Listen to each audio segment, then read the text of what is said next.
بسم الله الرحمن الرحيم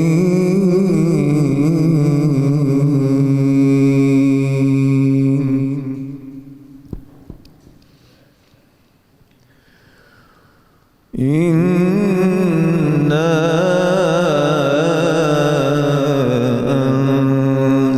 أنزلناه في ليلة القدر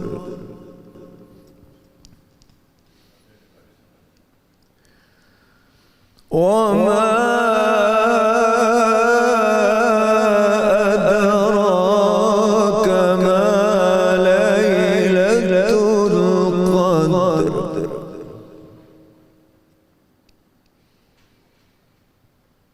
ليلة القدر خير من ألف شهر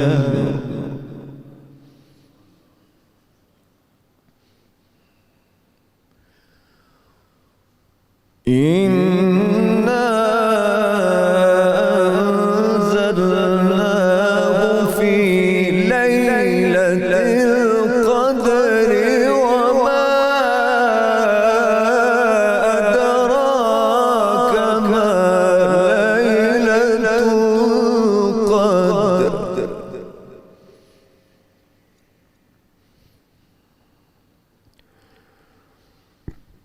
ليلة القدر خير من ألف شهر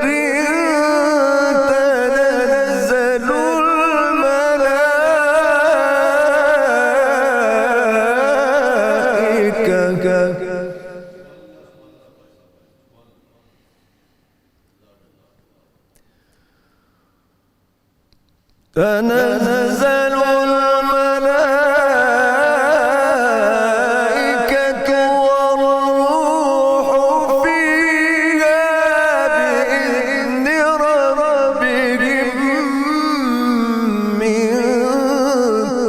الملائكة والروح فيها بإذن ربهم من كل أمر سلام هي حتى مطلع الفجر تنزل الملائكة والروح فيها بإذن ربهم من كل أمر سلام هي حتى مطلع الفجر صدق الله العلي العظيم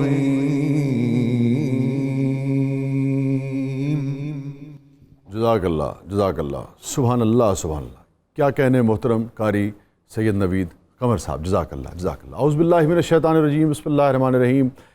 پاکستان سے باہر UK، USA، سعودی عربیہ، خلیجی ممالک اور یورپ میں، اس کے علاوہ بھی جہاں جہاں ہماری آواز اور تصویر جا رہی ہے، میری اور 92 نیوز کی طرف سے رحمت رمضان افطار ٹرانسمیشن میں السلام علیکم ورحمۃ اللہ وبرکاتہ اور خوش آمدید.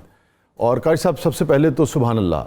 میرا دل چاہ رہا تھا کہ بس آپ بہت دیر تک تادیر آپ تلاوت فرماتے رہیں اور ہم سنتے رہیں. کیا باری تعالیٰ نے آپ کو لہن عطا فرمایا ہے. سبحان اللہ سبحان اللہ، جزاک اللہ. اور جن آیات کی تلاوت کی گئی ناظرین گرامی، اسی نسبت سے آپ کو اندازہ ہو گیا ہوگا، اور اندازہ اس لیے بھی ہو گیا ہوگا کہ مسلمان جو ہیں، مومنین جو ہیں، وہ پورے سال اس رات کا انتظار کرتے ہیں جو چند یعنی کہ گھنٹوں کے بعد شروع ہونے والی ہے. آج کا ہمارا موضوع جو ہے اسی نسبت سے شب قدر ہے. شب قدر، قدر یعنی کہ عظمت و شرف بھی اس کے معنی آتے ہیں، اور قدر جو ہے عظمت کے معنی میں بھی آتا ہے، اور قدر جو ہے وہ تقدیر کے معنوں میں بھی آتا ہے. اور کہا جاتا ہے کہ شب برات میں جو فیصلے فرما دیے جاتے ہیں آج کی رات میں وہ فیصلے فرشتوں کے حوالے کر دیے جاتے ہیں، اور یہ نزول قرآن کی رات ہے، اور لوح محفوظ سے قرآن جو ہے وہ آج کی رات زمین پر اتارا گیا تھا۔ یہ میں مختلف بنیادی طور پر آپ کے ساتھ سرنامہ شیئر کر رہا ہوں، وہ سوالات جو ہم اپنے علماء کرام کی طرف لے کر جائیں گے، بہت احترام سے ان سے سمجھنے کی کوشش کریں گے کہ لوح محفوظ کیا ہے، شب قدر کے معنی جب عظمت و شرف کے آتے ہیں لیے جائیں تو اس کے معنی کیا ہیں، اور جب تقدیر کے حوالے سے اس کے معنی لی جائیں تو کیا ہیں۔ باری تعالیٰ نے عطا کی ہے، مگر ہمارے آقا سرکار دو عالم صلی اللہ علیہ وآلہ وسلم کے طفیل اور جو آقائے دو جہاں سرکار دو عالم صلی اللہ علیہ وآلہ وسلم کو امت کا جو درد تھا، یہ بنیادی طور پر اس کی ایک عطا ہے کہ آقا کو جب یہ محسوس ہوا کہ بھئی جو پرانی امتیں ہیں ان کی عمریں تو بہت لمبی ہوا کرتی تھیں، اور میری امت جو ہے وہ عمر کے حوالے سے جتنا بھی کوشش کر لے، مگر چونکہ عمر کم ہے ان کی، لہٰذا عبادتوں میں پرانی امتوں کا مقابلہ جو ہے وہ نہیں کیا جا سکے گا، جس وجہ سے پھر جب آپ سرکار دو عالم صلی اللہ علیہ وسلم رنجیدہ ہوئے تو پھر باری تعالیٰ نے یہ رات جو ہے یہ آپ کے طفیل عطا فرمائی، جو 1000 مہینوں سے بہتر ہے، یعنی کہ تقریباً 83 سال اور 4 مہینے آتا ہے کتب میں کہ کم از کم 83 برس 83 ایئرز اور 4 مہینوں کی کامل عبادت کا ثواب تو ملنا ہی ملنا ہے، اور یہ اس سے بھی بہتر ہے۔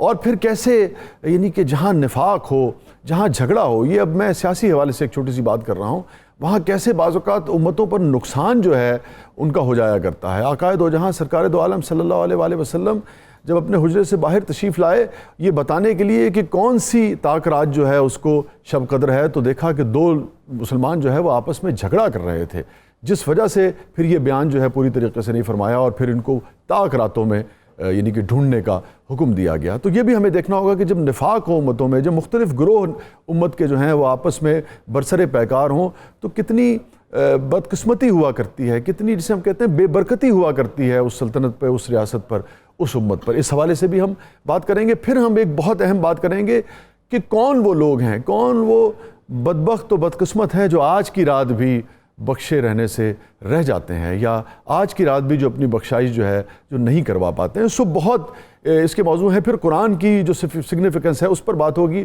پھر اگلے مرحلے میں جب ہمارے قاسم علی شاہ صاحب آج تھوڑا سا تاخیر سے وہ آئیں گے، جب وہ آئیں گے تو پھر 27 ہی وہ رات ہے جس کو پاکستان جو ہے اس کا وجود میں آیا ہے۔ اس کی کیا سگنیفیکنس ہے؟ کیا یہ صرف ایک اتفاق ہے یا اس کی بے پناہ اہمیت ہے؟ کیونکہ یہ مختلف روایت میں آتا ہے، کچھ کہتے ہیں کہ یہ حدیث ہے، کچھ کی مختلف اس بارے میں رائے ہے۔ اس پہ بھی علماء کرام سے جاننے کی کوشش کریں گے کہ کیا یہ وہی ہند ہے جدھر سے میر عرب کو، میرے آقا سرکار دو عالم صلی اللہ علیہ وسلم کو ٹھنڈی ہوا آیا کرتی تھی۔ تو یہ آج سارا ہمارے موضوعات جو ہیں ہمارے پیش نظر ہوں گے۔ ہمارے ساتھ موجود ہیں مفتی فاروق القادری صاحب، جزاک اللہ مفتی صاحب، آپ کی تشریف آوری کا بہت بہت شکریہ۔ محترم مفتی محمد اقبال چشتی صاحب، سر آپ کی بھی تشریف آوری کا بہت بہت شکریہ، جزاک اللہ۔ اور الحاج شہباز قمر فریدی صاحب جو ہیں انہوں نے ہمیں جوائن کر لیا ہے، سبحان اللہ، آج کمال روپ میں، آج کی رات ہی کمال ہے، بے شک، آج تو لمبا پروگرام ہونا چاہیے۔ کرم کی رات ہے، مغفرت کی رات، سبحان اللہ، مغفرت کی رات ہے، مغفرت کی رات ہے۔ اور فصیح الدین سہروردی صاحب جو ہیں وہ ہمیں کراچی سے جوائن کریں گے فصیح بھائی، اور پھر اگلے مرحلے میں ہمیں ڈاکٹر ظفر مرزا صاحب جو ہیں معاون خصوصی برائے صحت وزیر اعظم کے، وہ بھی ہمیں جوائن کریں گے۔ اور ہمیں آغاز جو ہے مجھے اگر اجازت دیں تو میں اپنے علماء کرام سے کرنا چاہوں گا، پھر ہم فصیح بھائی کی طرف بڑھتے ہیں۔ مفتی صاحب اگر بہت ہی بیسک کوسچن سے آ جائیں، چونکہ ہمارے بہت سارے طالب علم، بہت سارے نوجوان، چونکہ آپ کو پتہ ہے پاکستان 60% آبادی جو ہے وہ نوجوانوں پر مشتمل ہے، آپ مجھ سے بہتر جانتے ہیں، تو بیسک بعض اوقات ہم سمجھتے ہیں بیسک سوال کے جواب ہیں لیکن کچھ نوجوانوں کے پاس نہیں ہوتے۔ تو شب قدر کے بنیادی لغوی معنی کیا ہیں اس کے؟ شب فارسی زبان کا لفظ ہے، اس کا معنی ہے رات۔ ٹھیک۔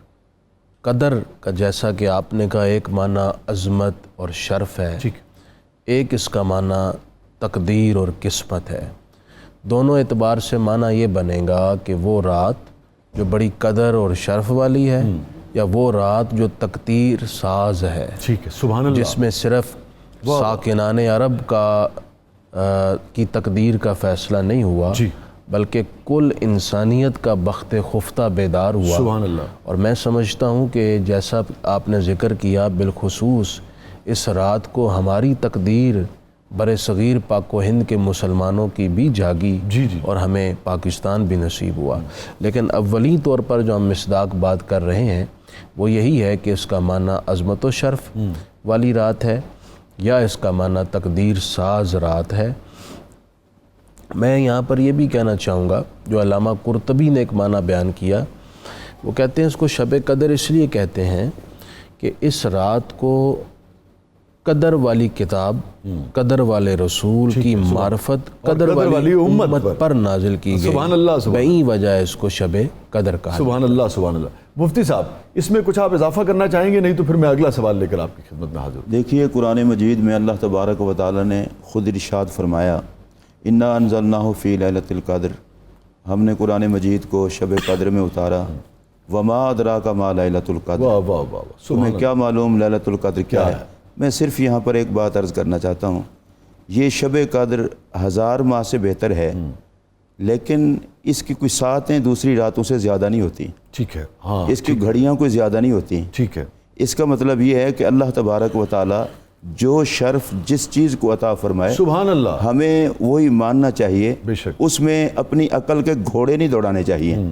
اب شب قدر کے بھی اتنا ہی وقت ہے جتنا اور راتوں کا ہے، لیکن یہ 1000 ماہ سے بہتر ہے، اور اس کی وجہ ایک تو یہی ہے کہ اس میں قرآن مجید نازل ہوا ہے۔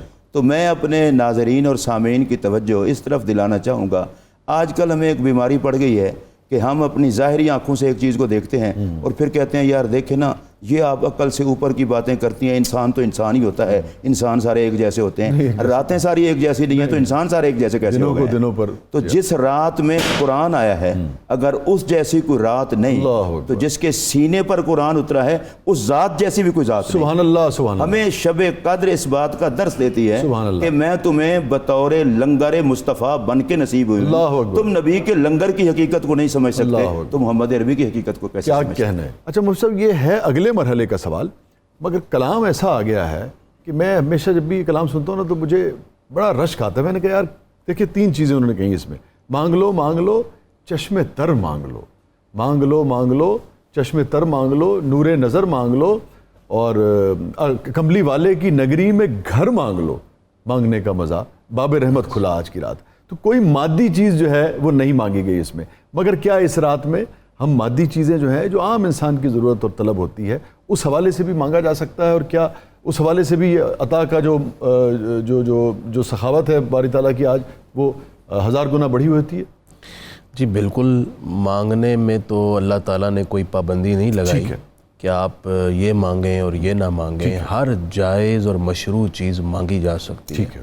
البتہ شریعت مطہرہ اور ہمارا دین اور مذہب دنیا و آخرت میں جس کو پرائرٹی دیتا ہے وہ اصل فکر دیتا ہے وہ آخرت، بے شک بے شک۔ تو لہٰذا اولین کوشش تو یہ ہو کہ اللہ تعالیٰ سے معافی مانگیں، ٹھیک ہے، جیسا کہ ام المومنین سیدہ عائشہ صدیقہ طیبہ طاہرہ رضی اللہ تعالیٰ عنہا نے عرض کی حضور شب قدر پا لیں تو کیا مانگیں؟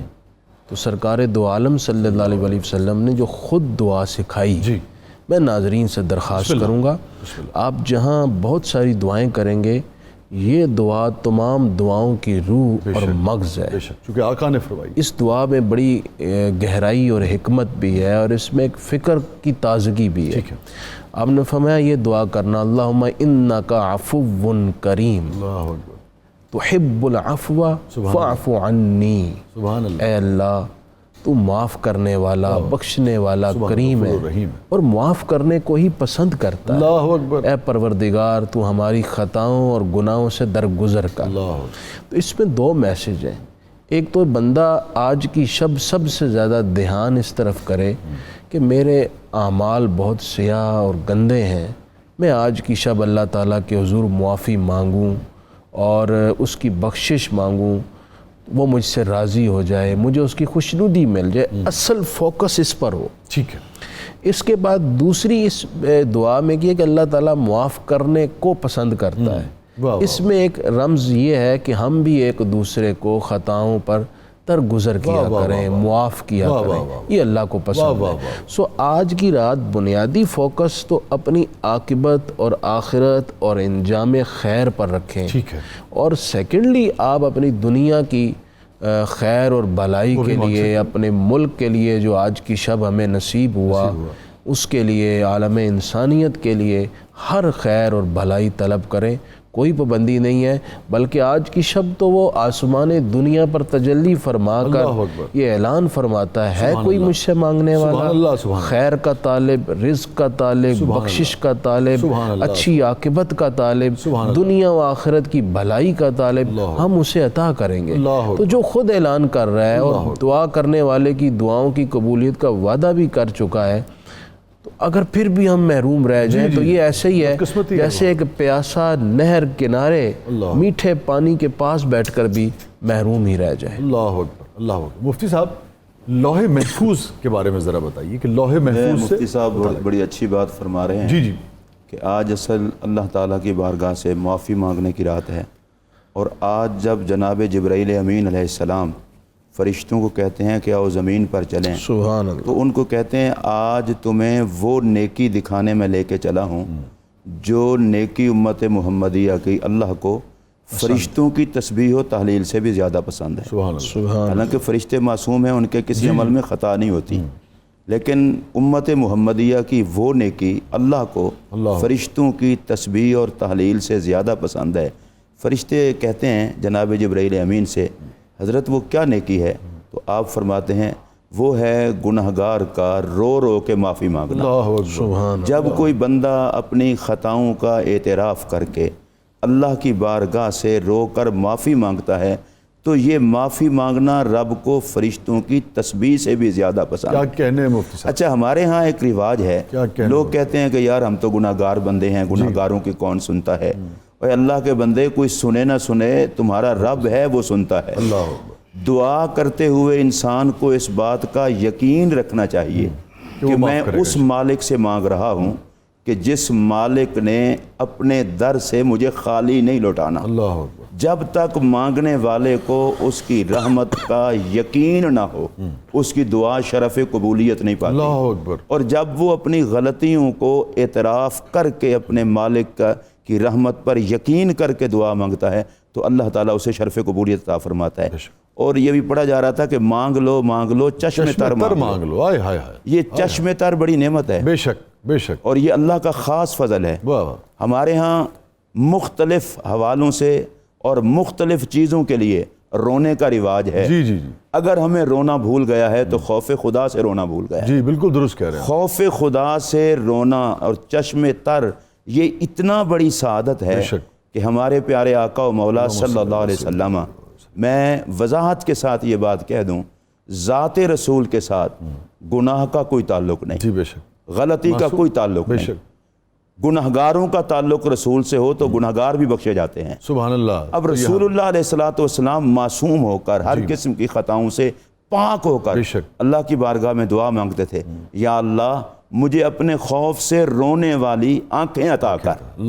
تو یہ چشم تر خوف خدا سے رونے والی آنکھ مانگنا یہ بھی سنت رسول کریم سبحان اللہ۔ اور رسول اللہ علیہ السلام کا ایک ارشاد گرامی ہے، سرکار دو عالم علیہ السلام نے فرمایا جس طرح جانور کے تھن سے نکلا ہوا دودھ واپس نہیں جا سکتا، اسی طرح جو آنکھ خوف خدا سے روتی ہے اس کو جہنم میں نہیں جلایا جا سکتا۔ اللہ اکبر۔ تو آج کی جو بنیادی طور پر رات ہے، ویسے آج کی رات نہیں، اس کا تو بطور خاص ذکر ہے، جب پہلی رمضان المبارک کا چاند دکھائی دیتا ہے رب عذاب کے دروازے بند کر دیتا ہے، جہنم کے دروازے بند کر دیتا ہے، رحمت کے دروازے کھول کر اس کی طرف سے یہ صدا لگوائی جاتی ہے، اے گناہوں میں زندگی گزارنے والوں باز آ جاؤ، ماہ رمضان آ گیا، اور اے خیر کے متلاشیوں متوجہ ہو جاؤ، ماہ رمضان آ گیا۔ اس میں کوئی لمحہ بھی ایسا نہیں کہ جس لمحے میں انسان اللہ کی بارگاہ میں درخواست کرے اور اب درخواست قبول نہ کرے۔ آج تو پھر شب قدر ہے، اور ابھی مفتی صاحب نے آپ کو بتایا رب سے مانگنا، رب سے مانگنا تو کسی چیز کا کوئی جو شرعاً جائز ہے، مشروع چیزیں ٹھیک ہے، لیکن آج کی رات بھی اگر ہماری توجہ مادی چیزوں کی طرف رہے تو فرشتے کم از کم یہ تو محسوس کریں گے کہ اللہ کے بندو ہم تمہاری زیارت کے لیے ہیں، اور تم پھر مادی چیزوں میں رب منا لو سب کچھ مل جائے۔ میں اس پہ دوبارہ آپ سے چاہوں گا کہ ذرا تھوڑی سی کچھ روشنی اور ڈالیں کہ ممانعت کوئی نہیں ہے، لیکن آج کی رات وہ ایک حیا کا بھی تقاضا ہوتا ہے نا کہ مانگنا ہی ہے تو چشم تر مانگو۔ اس پر ہم تھوڑی سی بات اور کریں گے، اور پھر لوح محفوظ کیا ہے یہ اگر ہم عام آدمی کو سمجھا سکیں۔ قرآن آج لوح محفوظ سے جب زمین پہ اتارا گیا تو کہاں سے اتارا گیا؟ بے قراری میں صدا دے میں تیری سن لوں گا، بے قراری میں صدا دے میں تیری سن لوں گا، رو کے بس ہاتھ اٹھا دے میں تیری سن لوں گا، یہ ندامت تیری پیاری ہے عبادت سے مجھے، یہ ندامت تیری پیاری ہے عبادت سے مجھے، تو فقط سر کو جھکا دے میں تیری سن لوں گا۔ چھوٹے سے وقفے کے بعد واپس آتے ہیں۔ ہم سب کو دیا اللہ نے انعام، رحمت رمضان، رحمت رمضان، اللہ کا انعام، رحمت رمضان۔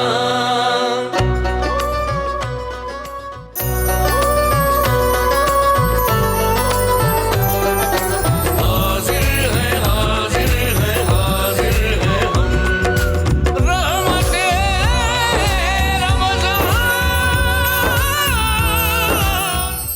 محترم سید قاسم علی شاہ صاحب نے ہمیں جوائن کر لیا ہے، اور آپ سے ہم خاص طور پہ جو 27 رمضان المبارک کی رات کو جس طرح سے پاکستان کا وجود وجود میں آیا، اس حوالے سے اس کی کیا سگنیفیکنس ہے، کیا اہمیت ہے، کیا اس منزل کو ہم نے پا لیا ہے جو ہمیں جو برکت ہمیں 27 کی رات کو عطا ہوئی تھی، یا ابھی ہم اس طرف سفر کی طرف گامزن ہے، کیا ہماری سمت درست ہے یا نہیں درست ہے، اس سب پر ہم بات کریں گے۔ لیکن ذرا موضوع ایک پہلے سے چلا ہوا تھا، اس کو میں مکمل کر لوں اور پھر لوح محفوظ کے حوالے سے پھر میں آپ کی طرف بڑھوں گا۔ حضرت وہ مانگنے کی بات ہو رہی تھی، تو ہم چاہتے ہیں کہ اس پر تھوڑی سی گفتگو آپ اور فرمائیے۔ یہ تو بنیادی بات ہے کہ بھائی جو مانگیے کوئی اس میں وہ نہیں، آپ اولاد کے حوالے سے مانگیں، مال و دولت مانگیں، سب وہ ہے، لیکن افضل کیا ہے؟ افضل اصل میں بنیادی طور پر مفتی صاحب نے جو رسول اللہ علیہ السلام کی عطا کردہ دعا اور سکھائی ہوئی سیدہ عائشہ پاک کو بتائی ہے، بنیادی طور پر جب آپ اپنے مالک سے معافی مانگ کے مالک کو منا لیتے ہیں تو دونوں جہان ہی آپ کے ہو جاتے ہیں۔ ہو جائے، درست بات ہے۔ پھر اس مسئلے میں یہ دے دے وہ دے دے، آج کل بنیادی طور پر آج کی جو رات ہے وہ مالک کو منانے کی رات ہے، سبحان اللہ، اللہ سے بخشش مانگنے کی رات ہے۔ رسول اللہ علیہ السلام کی حدیث پاک ہے، سرکار نے فرمایا من قام لیلۃ القدر ایمانا و احتسابا غفر لہ ما تقدم من ذنب او کما قال۔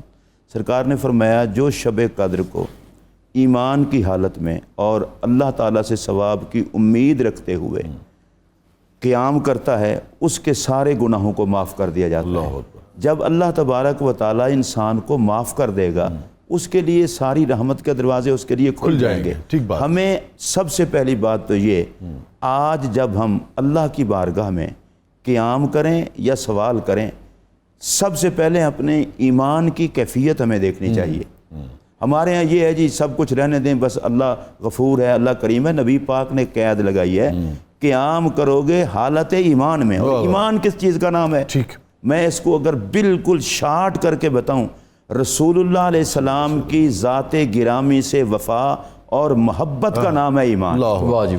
جو بندہ میرے پاک نبی علیہ الصلاۃ والسلام کی محبت سے اپنے سینے کو آباد کر کے راہ خدا میں کھڑا ہوتا ہے، اللہ کی بارگاہ میں کھڑا ہوتا ہے، تو مالک پھر اس کی اوقات نہیں دیکھتا، مصطفیٰ کی ذات سبحان اللہ۔ اچھا، دوسری بات ہے احتساباً۔ ہمارے ہاں یہ بڑی پرابلم ہے، ہم اپنا احتساب کرنے کے لیے تیار نہیں ہیں۔ رسول اللہ علیہ السلام کا ایک فرمان مجھے یاد آیا، داتا صاحب نے کشف المحجوب میں اسے نقل کیا ہے، اذا اراد اللہ بالعبد خیرا بصرہ بعیوب نفسہ او کما قال، کہ جب اللہ کسی بندے سے بھلائی کا ارادہ کرتا ہے تو اس کو اس کے عیب دکھاتا ہے۔ سبحان اللہ۔ شاہ صاحب جب تک ہمیں اپنی غلطیاں ہی نظر نہیں آئیں گی تو پھر معافی مانگنے کا تصور کیسے ہوگا؟ بالکل ٹھیک بات۔ ہمارے ہاں مصیبت یہ ہے کہ دنیا جہان کے عیب ہماری آنکھ دیکھتی ہے، اور اتنا بد نصیب ہے کہ ذرا اپنے گریبان میں نہیں دیکھتی۔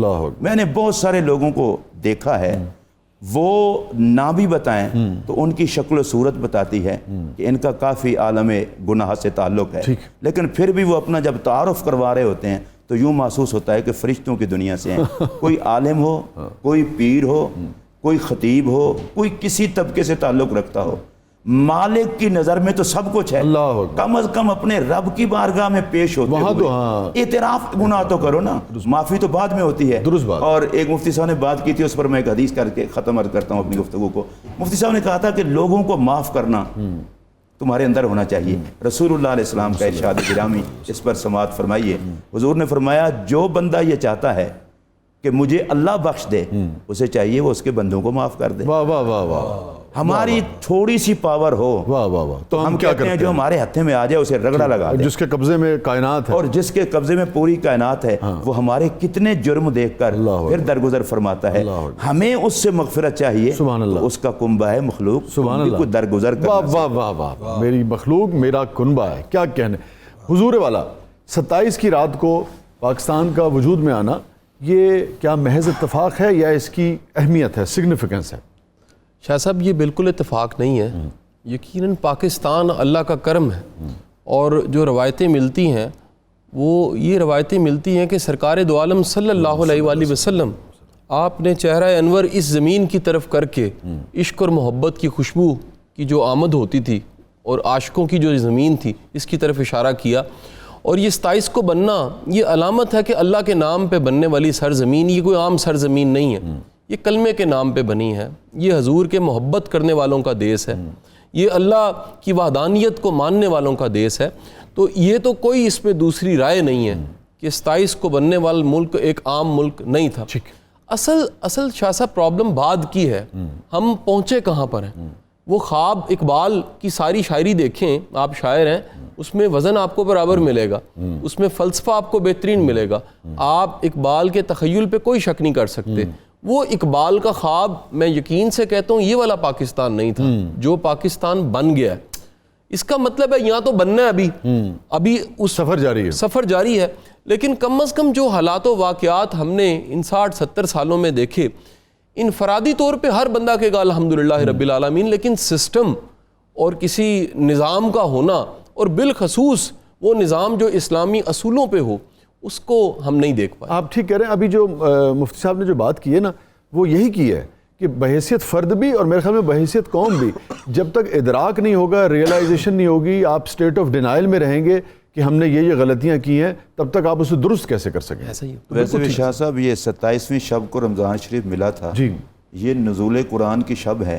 ہم ویسے تو بڑے فلسفے جھاڑتے ہیں، تو ہمیں یہ سمجھ نہیں آتا کہ یہ ملک رب نے نظام قرآن کے لیے ہمیں عطا کیا تھا، اس کو لاگو کیا، اور جب کہ نعرہ بھی ہے پاکستان کا مطلب کیا، لا الہ الا اللہ. میں تو روزے سے بیٹھا ہوں، دیانت داری کی حالت میں یہ کہنا چاہتا ہوں، خواہ مخواہ جھوٹ بول کے یا کچھ آداب میں رہ کر اپنی آخرت خراب نہیں کرنا چاہتا. لیا ہم نے کلمے کے نام پر تھا، ملا ہمیں قرآن کے نفاذ کے لیے تھا، ہم نے ادھر کا سفر کیا ہی نہیں ہے. ٹھیک کہہ رہے ہیں. ہر بات ہوتی ہے، اگر بات نہیں ہوتی تو قرآن کے نظام کی نہیں ہوتی. مجھے بتائیں 70-75 سال میں اگر آج تک ہمارا رخ قرآن کی طرف نہیں ہوا تو کیا انتظار کر رہے ہیں قیامت کا کہ قیامت آ لینے دیں پھر رخ کریں گے؟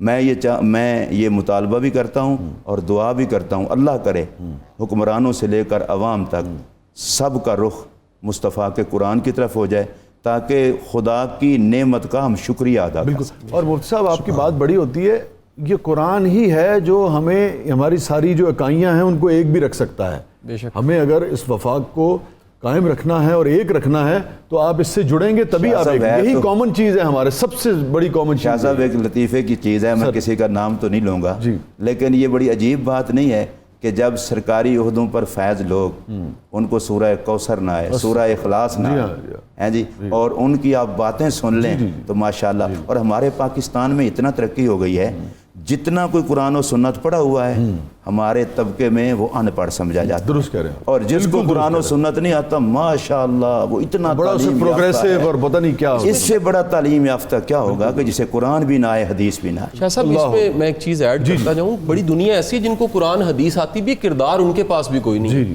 اصل بات وہ قرآن میں جو لکھا ہے اس پہ عمل کرنا ضروری ہے. اس کو یاد کرنے کا یقیناً بڑا ثواب ہوگا، لیکن جو احکام موجود ہیں اس میں صرف احکام بالا کو ہم سے ٹارگٹ نہیں کر سکتے، اس میں ہر جگہ اچھے برے لوگ موجود ہیں. یہ آپ درست کہہ رہے ہیں، لیکن شاہ جی ایک چیز تو ہے نا کہ مطلب مثال کے طور پر آپ اس پیغام کو پہنچائیں تو صحیح، آپ اس کے قوانین کو لاگو تو کریں نا. آپ اس کے بعد پھر اس کے بعد سسٹم آپ ایسے بنائیں کہ اس میں سے کون عمل کرتا ہے کون نہیں کرتا، وہ ایک الگ بات ہے، مگر آپ نے بنیادی طور پر اس کو اپنی پرائرٹی نہیں رکھا ہے. شاہ صاحب میں یہاں ایک تصحیح کر دوں، عوام نافذ نہیں کر سکتے. میں حکومت میں اس کی بات کروں، بالکل اس کی بات کروں. میں بالکل کلیئر ہوں کہ لوگوں کا دین وہی ہوتا ہے جو ان کے حکمرانوں کا. میں بالکل اس پہ کلیئر ہوں، میں ایگری، ہم ایک پیج پہ. اچھا سر، اب ذرا تھوڑی سی ذرا فلسفیکل اور ذرا اس طرف آ جائے. یہ ذرا لوح محفوظ سمجھائیے آج ہمیں کہ لوح محفوظ آپ دونوں شخصیات کہ یہ کیا ہے؟ لوح کا معنی ہوتا ہے تختی، جی محفوظ جو اللہ کی حفاظت میں، ٹھیک، جس تک شیاطین کی یا انسانوں کی رسائی نہیں ہے کہ اس میں سے کوئی کمی بیشی کر سکیں، تخریب کر سکیں، مطلب تخریب کرنے کے لیے رسائی نہیں ہے۔ لوح محفوظ کہاں پر ہے؟ اس کے بارے میں مفسرین نے لکھا ہے یہ اللہ کے عرش کے دائیں سائڈ پر ہے، ٹھیک ہے، اس کے اندر مخلوق سے متعلق تمام معلومات لکھی ہوئی ہیں۔ ٹھیک ہے، اچھا یہ بنا کس چیز سے ہے، یہ بھی ایک سوال اٹھتا ہے۔ بعض مفسرین نے لکھا ہے حدیث پاک کی روح سے کہ یہ سفید موتیوں سے بنا ہوا ہے، اللہ اکبر، اور اس کے جو پیجز ہیں وہ سرخ یاقوت کے ہیں، جس قلم سے لکھا گیا ہے وہ نور کا ہے، واہ واہ اور جس سیاہی سے لکھا گیا وہ بھی نور ہے، واہ واہ، تو یہ معاملہ ہی نور سارا سے نور لکھا کا ہوا ہے۔ ہے، نور کا ہے، اور جو اس کو پڑھ سکتا ہے دیکھ سکتا ہے اس کی آنکھ میں بھی نور ہونا ضروری ہے، وہ بھی نہیں دیکھ، بغیر نور کے وہ بھی نہیں جان سکتا۔ واہ واہ، اچھا جی، دوسری بات یہ ہے کہ اس میں مخلوق سے متعلق ان کے آغاز یعنی ان کی پیدائش، پھر ان کے رزق، ان کا انجام، ان کے اعمال، کائنات کی ہر طرح کی معلومات اس کے اندر موجود ہے۔ لوح محفوظ کے حوالے سے ایک مجھے بات ذہن میں آ رہی ہے، ایک جامع الاصول فی احادیث الرسول میں ایک حدیث لکھی گئی ہے کہ ایک مرتبہ حضرت جبریل علیہ السلام نے عرض کی یا رسول اللہ میں نے بیماری سے شفا کا نسخہ لوح محفوظ میں پڑھا ہے، میں آپ کو عرض کرتا ہوں۔ تو انہوں نے حضور کی بارگاہ میں سنایا تو سرکار کریم علیہ السلام نے امت کو بیان فرمایا۔ وہ نسخہ یہ ہے جو لوح محفوظ سے جبریل پہنچا رہے ہیں کہ آپ بارش کا پانی لیں ایک صاف برتن میں، اس کے اوپر 70 مرتبہ سورہ فاتحہ، 70 مرتبہ آیت الکرسی، 70 مرتبہ سورہ اخلاص قل هو اللہ احد، 70 مرتبہ سورہ فلق، 70 مرتبہ سورہ ناس، اور 70 مرتبہ چوتھا کلمہ، ٹھیک، یہ پڑھیں، پھر 7 دن روزہ رکھیں اور افطار اس پانی سے کریں۔ اللہ اکبر، فرمایا کہ یہ ہر بیماری سے شفا ہے، ٹھیک، یہ لوح محفوظ سے ہے۔ تو لوح محفوظ بیسیکلی کا کانسیپٹ یہ ہے کہ ہمیں اس کی کیفیت اور اس کی حقیقت کا ادراک پورے یقینی معلومات کے ساتھ نہ بھی ہو تو کم از کم عقائد اسلامیہ میں یہ ہے کہ لوح محفوظ پر ایمان رکھنا فرض ہے، کیونکہ قرآن مجید نے اس کو ذکر کیا ہے لوح محفوظ کو، اس پر ایمان فرض ہے۔ اس کی بناوٹ کیسی ہے کیسی نہیں ہے، اس کی کیفیت کے بارے میں یقینی معلومات نہ بھی ہو تو کم از کم اس پر ایمان رکھنا ضروری ہے۔ اچھا اس پہ کچھ آپ اضافہ فرمانا چاہیں؟ بہت خوبصورت گفتگو فرما ٹھیک ہے، اب یہ فرمائیے کہ لوح محفوظ سے جب نیچے اتارا گیا، اس کے معنی لینے کے لغوی معنی تو ایک تو نیچے اتارا گیا چونکہ قرآن تو ایک تسلسل سے اتر رہا تھا۔ جی، تو یہ انا انزلناہ فی لیلۃ القدر، یہ لوح محفوظ سے یک بارگی بیت العزت پہ جناب جبرائیل امین نے اتارا، اور پھر 23 سال کے عرصے میں رسول اللہ علیہ السلام کی ذات گرامی پر قرآن مجید اترتا رہا۔ ٹھیک ہے، مطلب پہلے اتار دیا گیا اور اس کے بعد پھر سرکار دو عالم صلی اللہ علیہ وسلم تک منتقل ہوتا رہا، پھر منتقل، یوں اس کا ٹھیک ہے۔ اب ہم ذرا اگلے مرحلے میں ہم چاہیں گے کہ تھوڑا سا آج کی رات جو عبادات کے حوالے سے نا کیا پڑھنا افضل ہے، کس طرح کی عبادت جو ہے، نماز ہے، اس میں قرآن ہے، احادیث ہیں، کس طرح کی عبادت جو ہے اس کو افضل گردانا گیا، اس پر بھی ہم ذرا بات کریں گے۔ مگر پہلے یہ بتائیے کہ اب یہ عطا کیسے ہوئی، ذرا اس کی طرف بھی بڑے خوبصورت واقعات ہیں، کیونکہ آپ جانتے ہیں کہ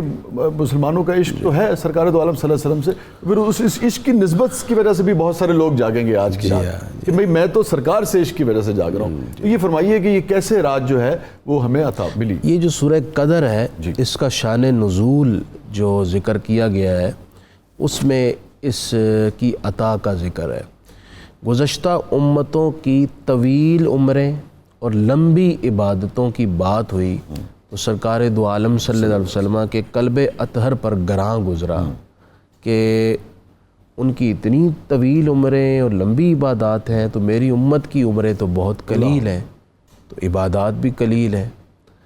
تو آپ اس بارے میں غور و خوض کر رہے تھے اور آپ کی چاہت تھی کہ اللہ تعالیٰ اس معاملے میں میری امت کو خصوصی ریلیف دے، تو اللہ تعالیٰ نے سورہ قدر نازل کی اور فرمایا محبوب لیلۃ القدر خیر من الف شہر، ہم آپ کی امت کو ایک رات ایسی دے رہے ہیں جو 1000 مہینوں سے بہتر ہے۔ اچھا، اس کا مطلب کیا ہے؟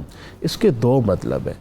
ایک تو اس کا مطلب ہے کہ اس رات میں جو عمل کیا جائے گا وہ 1000 مہینے کے اتنے لمبے زمانے میں مسلسل کیے جانے والے عمل سے زیادہ بہتر ہے۔ یہاں لفظ خیر آیا ہے، زیادہ بہتر ہے۔ اب کتنا زیادہ بہتر ہے وہ اس مالک کی عطا پر ہے، وہ کریم ہے، جتنا زیادہ چاہے اجر 1000 منیمم تو ہم نے کاؤنٹ کر لیا کہ 83 سال اور 4 مہینے، مگر یہ لیکن یہ خیر کا لفظ ہے نا، خیر کا معنی زیادہ بہتر ہے۔ یہ بڑا اہم نقطہ ہے، لوگ اسے سننا چاہیں گے، سیکھنا چاہیں گے، مگر مجھے بریک پہ جانا ہے، یہیں سے آ کے ہم کنٹینیو کریں۔ بہت معذرت کے ساتھ کچھ چیزیں ایسی میری مجبوری ہے جو مجھے شرمندگی ہوتی ہے، مگر وہ آپ جانتے ہیں کہ سسٹم کے لیے، تو ہم یہیں سے کنٹینیو کریں گے، پھر مفتی صاحب کی بھی اس پر آئیں گے، پھر شاہ صاحب سے ہم پاکستان کے حوالے سے بات کریں گے۔ آپ دیکھ رہے ہیں رحمت رمضان افطار ٹرانسمیشن۔ مجھے یقین ہے کہ آپ کہیں نہیں جائیں گے، چھوٹے سے وقفے کے بعد واپس آتے ہیں۔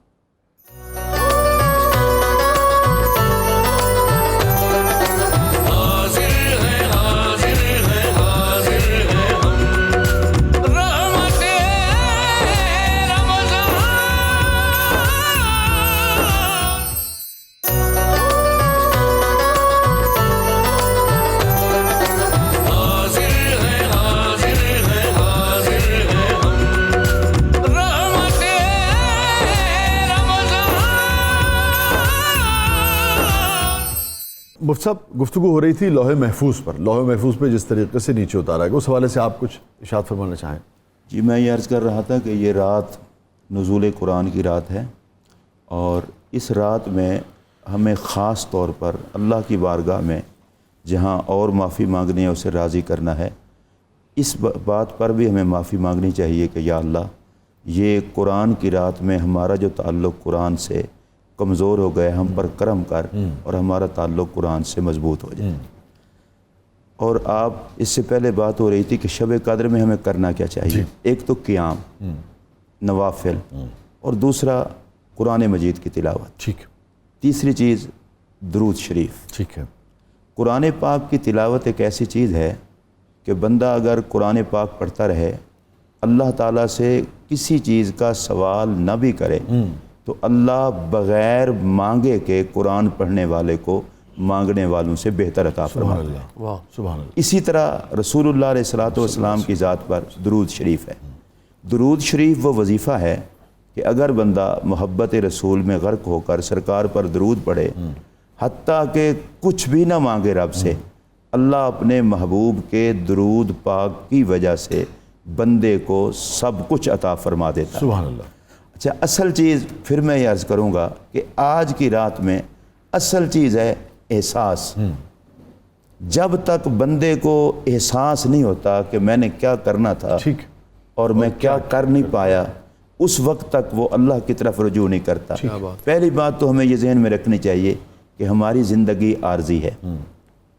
اگر ہم چاہتے ہیں کہ عارضی زندگی آخرت کی زندگی کے کام آ جائے تو اس کا ایک ہی طریقہ ہے کہ اپنے مالک کو منا لیں۔ بے شک۔ میرے پاک نبی صلی اللہ علیہ وسلم نے بڑے سادہ سے انداز میں اپنی امت کو ایک سبق دیا تھا، خذ من دنیا کا لے آخرت کا، اپنی دنیا سے اپنی آخرت کے لیے کچھ لے لے۔ اللہ، اتنا لمبا چوڑا سفر ہے اور اس کے لیے تجھے چاہیے کچھ تیاری کر، اور تیری تیاری کچھ نہیں ہے۔ اور میں حوالہ دینا چاہوں گا حضرت سیدنا مولا مرتضیٰ علی المرتضیٰ کرم اللہ وجہ الکریم کا، اور میں جب بھی ان کی یہ بات کرتا ہوں تو میں یہ ہمیشہ کہتا ہوں اگر ان کے اپنے الفاظ نہ ہوتے تو میں مر جاتا، میں یہ کبھی نہ کہتا۔ اللہ اکبر۔ حضور مولا کائنات کرم اللہ وجہ الکریم رات کے پچھلے پہر اپنی داڑھی مبارک پر ہاتھ رکھتے اور ہاتھ رکھ کر آنکھوں سے آنسو جاری ہوتے اور کہتے آہ آہ، یہ غم کی اور درد کی آہ ہے، جس کے بارے میں رسول اللہ علیہ السلام کا فرمان ہے کہ مومن کی آہ ثقلین کی عبادت پہ وزنی ہے۔ اللہ اکبر۔ اور اگر امیر المومنین کی آہ ہو، واہ واہ واہ، حضرت مولا کائنات کہتے کیا تھے، یا اللہ سفر دیکھا ہوا نہیں ہے، لمبا ہے، اور میں علی تیاری نہیں کر سکا، اللہ، ہم نے عاجزی کون کہہ رہا ہے؟ ہم نے عاجزی کا لفظ سنا ہے، جی جی جی جی جی، لیکن اللہ کی قسم عاجزی کو معراج مل گئی کہ وہ مولا علی جن کا نام آخرت کی تیاری ہے، جی جی جی جی، وہ مولا علی فرماتے ہیں۔ جس پر عبادت کو ناز ہے، شجاعت کو جی ناز جی ہے، جی، سخاوت کو ناز ہے، طہارت کو ناز ہے، نسبتوں کی تمام تر بلندیوں کے مطاف کو علی کہتے ہیں۔ بے شک، سبحان اللہ، وہ مولا علی کہتے ہیں یا اللہ میں تیاری نہیں کر سکا، سفر بڑا لمبا اللہ ہے۔ اکبر۔ اب ہمیں دیکھنا چاہیے کہ ہم محبت کے دعوے کن سے کرتے ہیں اور ہمارا رویہ کیا رویہ ہے۔ کیا؟ ابھی شہباز بھائی ابھی ایک شعر پڑھ رہے تھے، جی، اچھا ہمارے ہاں عام لوگوں کو وہ شعر سمجھ نہیں آتا، انہوں نے کہا کہ مجھے معاشر کا ڈر نہ، میرا تو ہی وکیل تو ججوے۔ اس کا یہ مطلب نہیں ہے لکھنے والے کا کہ مجھے حشر کا ڈر نہیں ہے، اسی سے پتہ چل رہا ہے انہیں حشر کا ڈر ہے۔ جی جی جی، وہ کہتے ہیں میرے حشر کا ڈر تب ختم ہو سکتا ہے جب فیصلہ بھی حضور کریں اور میری وکالت بھی حضور کریں۔ اللہ اکبر، اللہ اس میں بذات خود حشر کا ڈر ہے۔ بے شک۔ تو ہمیں آج کی پاکیزہ شب میں اللہ تبارک و تعالیٰ کو ارحم الراحمین جان کر، بے شک، رسول اللہ علیہ السلام کو رحمت للعالمین جان کر، اپنے آپ کو گنہگار سمجھ کے اس مالک کی بارگاہ میں معافی کے لیے پیش کرنا چاہیے۔ اور میں اللہ کو گواہ بنا کے کہہ رہا ہوں، کسی کی تہجد، کسی کی نماز، کسی کی تلاوت اور کسی کا علم پڑھنا پڑھانا اس سے بھی رب کو زیادہ پیار ہے اس بات سے کہ کوئی اس سے معافی مانگے اور اللہ اسے معافی۔ ارے واہ واہ واہ واہ، کیا کہنے، کیا کہنے، کیا کہنے، سبحان اللہ۔ وہ تو یاد کہتا ہے کہ رونے والی صورت ہی بنا دو تو میرے لیے بھی، سبحان اللہ۔ جناب ظفر اقبال صاحب ہیں، اللہ اکبر، گفتگو بڑے اہم موڑ پہ آ گئی ہے۔ ظفر اقبال صاحب، السلام علیکم جی۔ وعلیکم السلام۔ ظفر صاحب آپ آن ایئر ہیں اس وقت۔ میرا شاہ صاحب سوال ہے 92 کا بہت اچھا پروگرام ہے، میں 2 سوالات پوچھنا چاہتا ہوں۔ جزاک اللہ، ضرور پوچھیے۔ یہ ایک پہلا سوال ہے میرا جی کہ یہ جو شب قدر کی رات ہے جی، اس میں نوافل کا طریقہ بتا دیں آپ۔ جی بالکل، ابھی آپ کو میں علماء کرام کی طرف لے جاتا ہوں۔ دوسرا سوال یہ ہے کہ یہ شہباز قمر فرید صاحبی سے محمد کے غلاموں کا کفن میلا نہیں ہوتا، یہ نہ سنا دیں۔ ٹھیک ہے سر، جزاک اللہ۔ مجھ سے پہلے سوال کا، اچھا میں ایک کالر اور لے لوں، پھر دونوں کا میں بھی یاد رکھوں گا، آپ بھی ذرا دیکھیے گا، ذرا یاد رہے تاکہ ہم بھول نہ پائیں ان کا سوال۔ جناب شبیر شاہ صاحب، شبیر شاہ صاحب آپ آن ایئر ہیں اس وقت۔ السلام علیکم سر۔ وعلیکم السلام جناب وسیع شاہ صاحب، شبیر شاہ بات کر رہا ہوں جی، تلا گنج سے سر۔ جناب تلا گنج سے، فرمائیے شبیر صاحب، آن ایئر ہیں آپ۔ اس صاحب سے جی ہاں سر، بہت شکریہ سر، ماشاءاللہ آپ کو اللہ تعالیٰ جزائے خیر دے، بہت جزاک اللہ، کر رہے ہیں۔ میں کافی عرصے سے آپ کا پروگرام دیکھ رہا ہوں۔ بڑی سر گزارش یہ کرنی ہے کہ آج 3 روزہ اعتکاف کا بھی اہتمام ہو رہا ہے نا، جی جی جی جی، تو وہ کس ٹائم پہ اس کے لیے اعتکاف کرنا شروع کرنا چاہیے؟ ٹھیک ہے، اعتکاف کا آغاز جو ہے وہ کس ٹائم پہ کیا جائے؟ دونوں کا سوال۔ پہلی بات کہ شب قدر کی خاص عبادات کیا ہیں، میں 2-3 عبادات پیش خدمت کرتا ہوں۔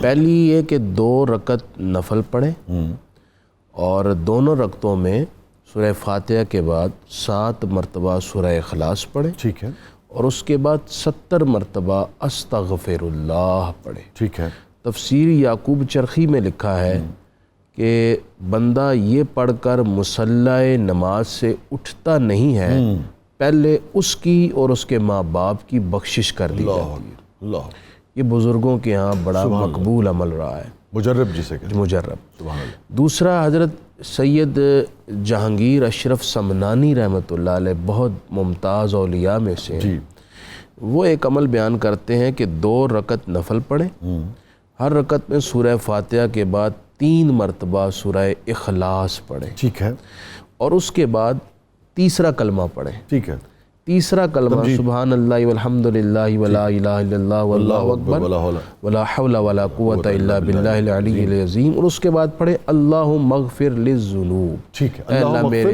للذنوب، للذنوب، اے اللہ میرے گناہ بخش، ٹھیک ہے، اللہم اغفر لی الذنوب، ٹھیک ہے، اے اللہ میرے گناہ معاف کر دے، بخش دے۔ ٹھیک۔ آپ فرماتے ہیں کہ اس نماز کی فضیلت یہ ہے کہ اس بندے کو اللہ تعالیٰ داخل جنت کرنے کا اعلان فرما دیتا ہے۔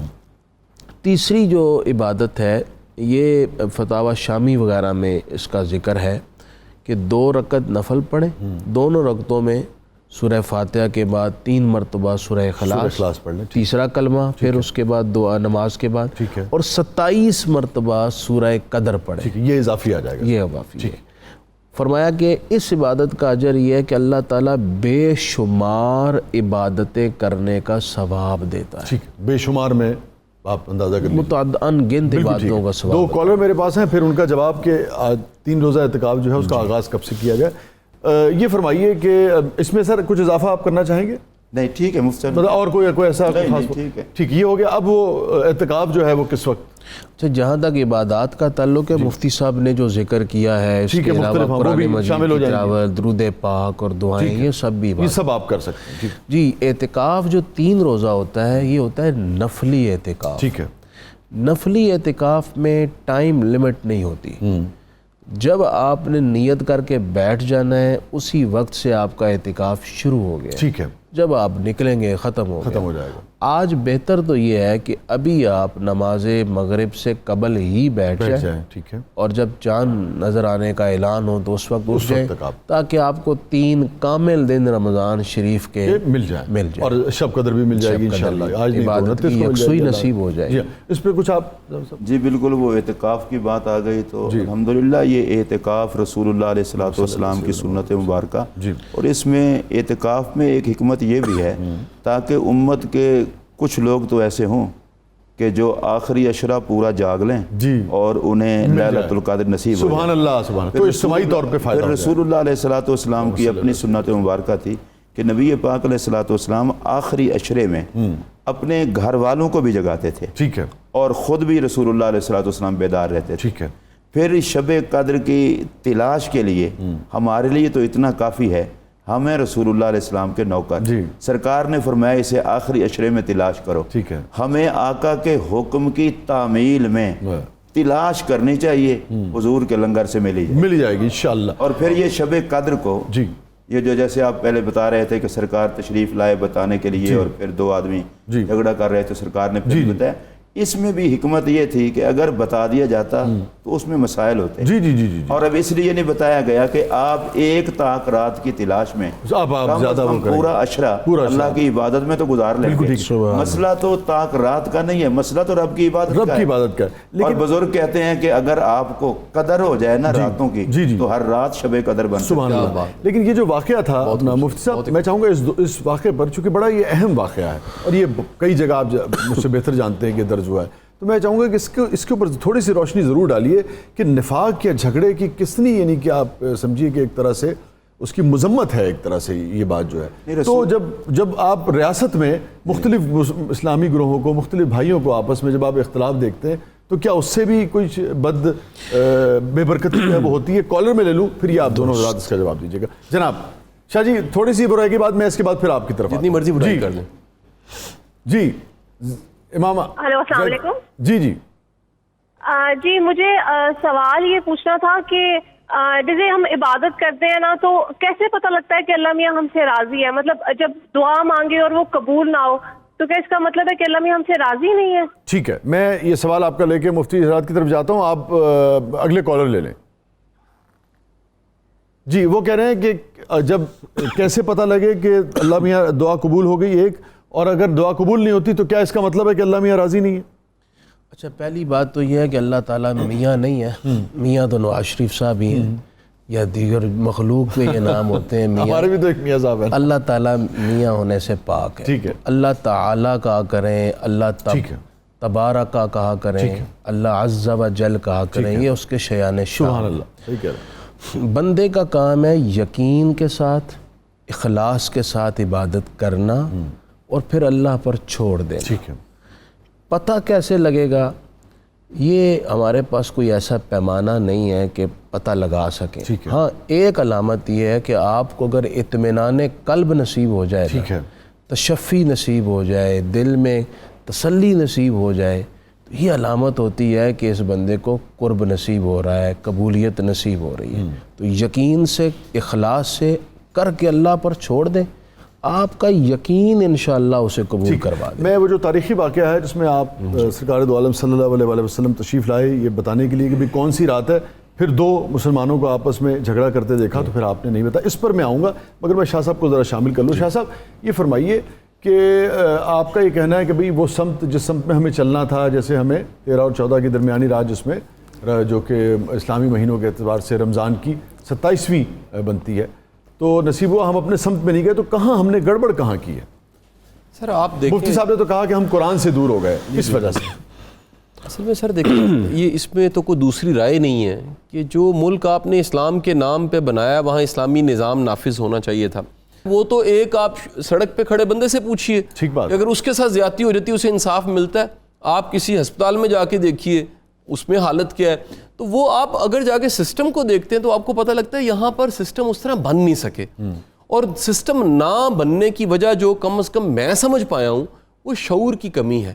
ہمیں وہ تعلیمی نظام بنانا چاہیے تھا جس سے باشعور شہری بنتے، جو ایکٹیو سٹیزن بنتے، جو اپنی ذمہ داری کو قبول کرتے. آپ ایک یہ کامن رویہ دیکھیں گے کہ ہر کوئی اسٹیٹ پہ ڈال دیتا ہے کہ جی ملک اصل میں اسٹیٹ تو نہیں ہے، عوام کا نام بھی اسٹیٹ ہے، وہ بھی شامل ہے. اگر وہ اپنی ذمہ داری قبول نہیں کرتے اور وہ سب کچھ اسٹیٹ پہ ڈالتے ہیں پھر تو اسلام ممکن ہی نہیں ہے. مطلب اس الجھے ہوئے دھاگے کا کون سا سرا جو ہے وہ پکڑا جائے کہ یہ گتھی سلجھ سکے؟ سر دنیا لوگ، کی اسٹیٹ، نظام، ادارے کیا چیز ہے؟ 10,000 سال کی ریکارڈڈ ہسٹری وہ شاید ہے، اس میں مینشن ہے کہ جب تک آپ ہیومن ریسورس تیار نہیں کرتے آپ کوئی نظام نہیں بدل سکتے. ٹھیک. آج تک پہلے افراد سازی ہوئی ہے پھر قوم سازی ہوتی ہے، اور وہ افراد کو تیار آپ تعلیم کے ذریعے کر سکتے ہیں، آپ ایجوکیشن سسٹم کے ذریعے کر سکتے ہیں، اس کے بغیر ممکن نہیں. اس کے علاوہ آپ کیا سمجھتے ہیں کہ اس عرصے میں ہم نے، جیسے مفتی صاحب کہہ رہے ہیں کہ ہم قرآن و سنت سے دور ہو گئے ہیں، ہم نے اپنے بنیادی جو قوانین ہیں، ہمارا جو تعلیمی نظام بھی آپ دیکھیے کہ مدارس کے جو ہمارے بچے ہیں، وہ ہمارے جو بہن بھائی ہیں، وہاں پہ جو ہیں ان کو اس طریقے سے مین سٹریم جو مین دھارا ہے جہاں پہ پاور ہوتی ہے، جہاں پر فیصلے ہوتے ہیں، ان میں سے تو کوئی حصہ ان کو اس طریقے سے نہیں مل اب جا کے کچھ چیزیں بہتر ہوئی ہیں جو میرے علم میں ہیں، لیکن دراصل وہ مدرسہ بھی ان کو تیار نہیں کرتا کہ وہ امتحان کلیئر کر سکیں. اب جا کے کچھ مدرسے اپ گریڈ ہوئے ہیں، ادارے اپ گریڈ ہوئے ہیں اور وہ ماڈرن تعلیم کی طرف بھی لا رہے ہیں. ایک عرصہ تک تو ہم نے وہ ساری تعلیم جس سے دنیا چلتی ہے، نظام چلتے ہیں، ٹیکنالوجی چلتی ہے، اس کو ہم نے حرام قرار دیا. ٹھیک ہے، کالر آ رہے ہیں میرے سے. جی اسلم صاحب. السلام علیکم. جی وعلیکم السلام.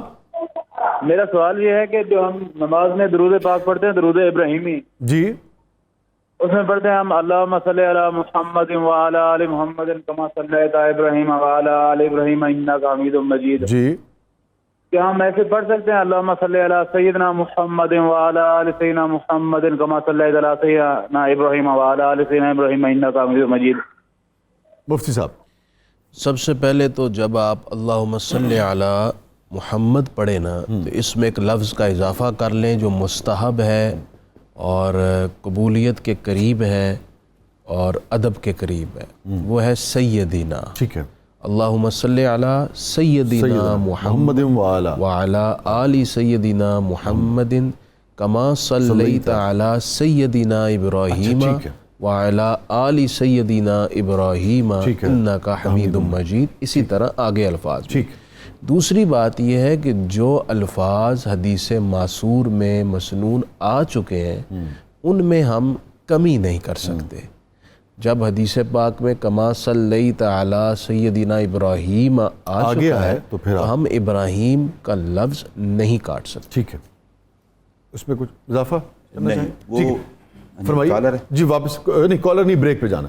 اچھا چلو ہو گیا ٹائم بریک. میں پھر آگے آپ سے بات لے لیتا ہوں. جناب چھوٹے سے وقفے کے بعد واپس آتے ہیں. ناظرین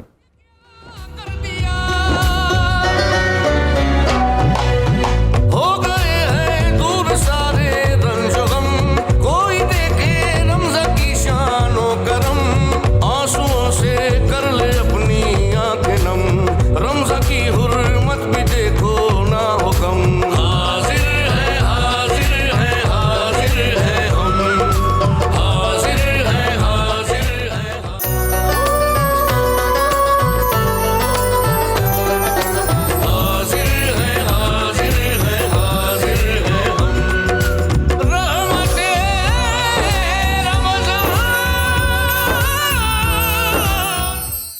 آپ پورا نام شہباز لکھتے ہیں؟ شہباز سمیع. شہباز سمیع صاحب. اور کب سے آپ پنجاب پولیس میں ہیں؟ مجھے 15 سال ہو چکے ہیں. 15 سال ہو چکے ہیں. تو یہ آپ نے یعنی کہ نعت خوانی کی طرف کب سے آئے؟ نعت شریف تو شاہ صاحب میں 25-28 سال سے پڑھ رہا ہوں الحمدللہ. ماشاءاللہ. لیکن پولیس میں جب میں پہلی 2 دفعہ 3-4 سال پہلے ایک ویڈیو میری وائرل ہوئی تھی پولیس اسٹیشن سے. اچھا. تو اس کے بعد پھر الحمدللہ پراپرلی میں نے ماشاءاللہ جی نعت. حاجی صاحب بھی بلا کے سنتے ہیں کبھی آپ کو؟ جی میں ادھر ہی آفس میں ہی ہوتا ہوں ان کے پاس. واہ واہ واہ واہ، سبحان اللہ سبحان اللہ. لاہور میں میری پوسٹنگ ہے. سبحان اللہ. تو آپ کا یعنی کہ عموماً فیلڈ میں ذمہ داری آپ کو ملتی تو رہتی ہوگی؟ جی. لوگ جب پہچانتے ہیں تو پھر کیا کہتے ہیں؟ وہ سب جانتے ہیں الحمدللہ وہ پولیس والا نعت خان آ گیا. واہ واہ واہ. سارے جانتے ہیں الحمدللہ. آپ کو تو بہت ہی سیدھے ہو کے چلنا ہوتا ہوگا پولیس میں پھر؟ ظاہری بات ہے، ایک تو ڈپارٹمنٹ ایسا ہے، دوسرا پھر یہ جو ہماری نعت کی فیلڈ ہے یہ بھی بڑی حساس ہے. دونوں کو لے کے چلنا پڑتا ہے. واہ واہ واہ. آپ ایک ہی آمدنی والے پولیس والے ہیں. الحمدللہ. اللہ ماشاء اللہ. اللہ آپ کو سلامت رکھے. دوبارہ آپ کی طرف آتے ہیں. اچھا شاہ صاحب یہ بتائیے فرد کی ذمہ داری جو ہے وہ اب اس میں کیا عائد ہوتی ہے پاکستان کو وہی پاکستان بنانے میں؟ شاہ صاحب دیکھیں ہر شخص کی ایک ذمہ داری ہے، اس کے پاس جو اختیار ہے اس کا جواب دینا ہے اور وہ اپنے اختیار کو سامنے رکھتے ہوئے اس کیپیسٹی میں بہترین ڈیلیور کرے.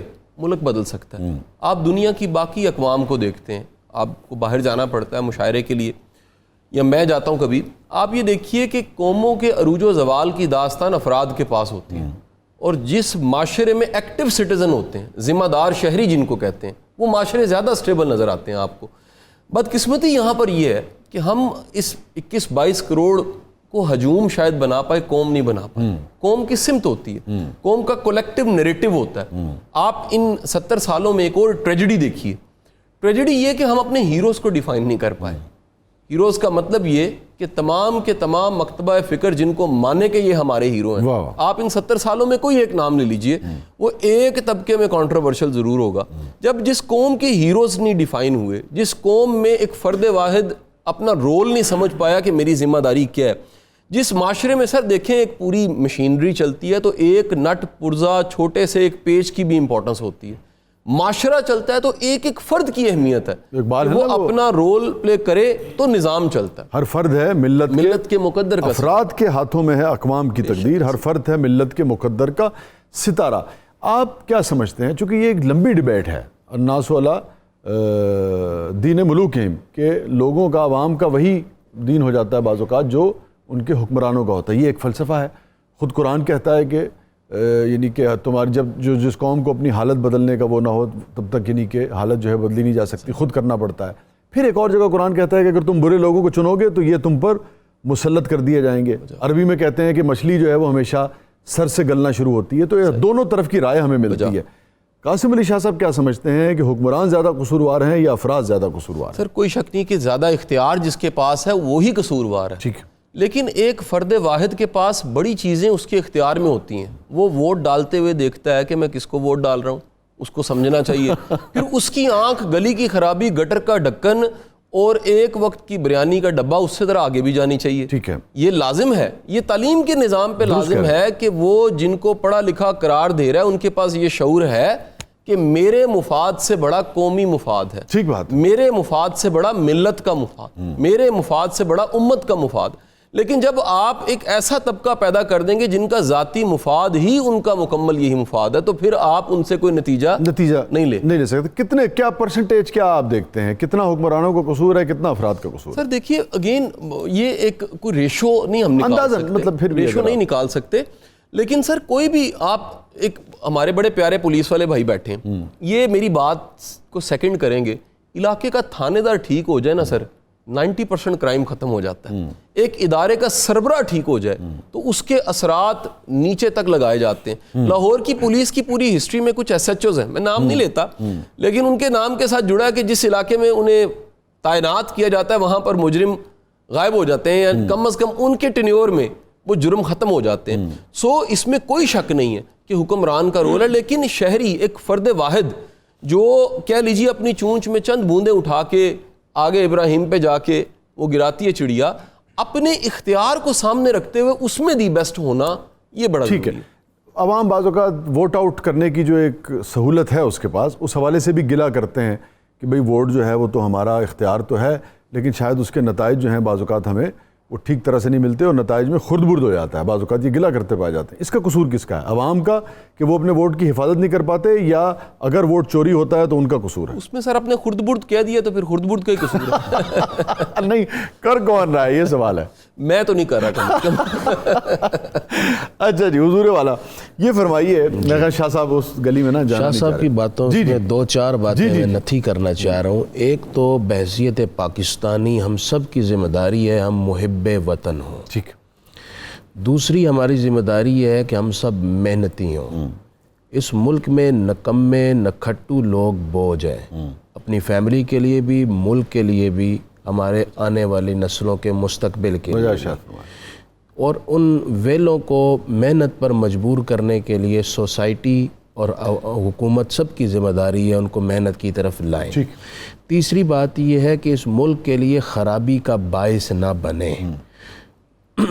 کسی ذمہ داری پر ہیں تو ذمہ داری پوری کریں، رشوت نہ لیں، بددیانتی نہ کریں، کام چور نہ ہوں، اپنے وقت کا ضیاع نہ کریں، یہ ساری خرابیوں کا باعث ہیں۔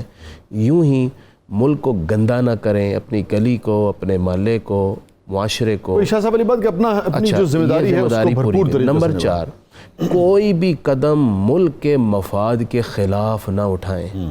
کسی تنظیم، ایسی تنظیم کا، NGO کا اعلی کار نہ بنے جو ہمارے ملک کے مفاد کو نقصان پہنچا سکتا ہے۔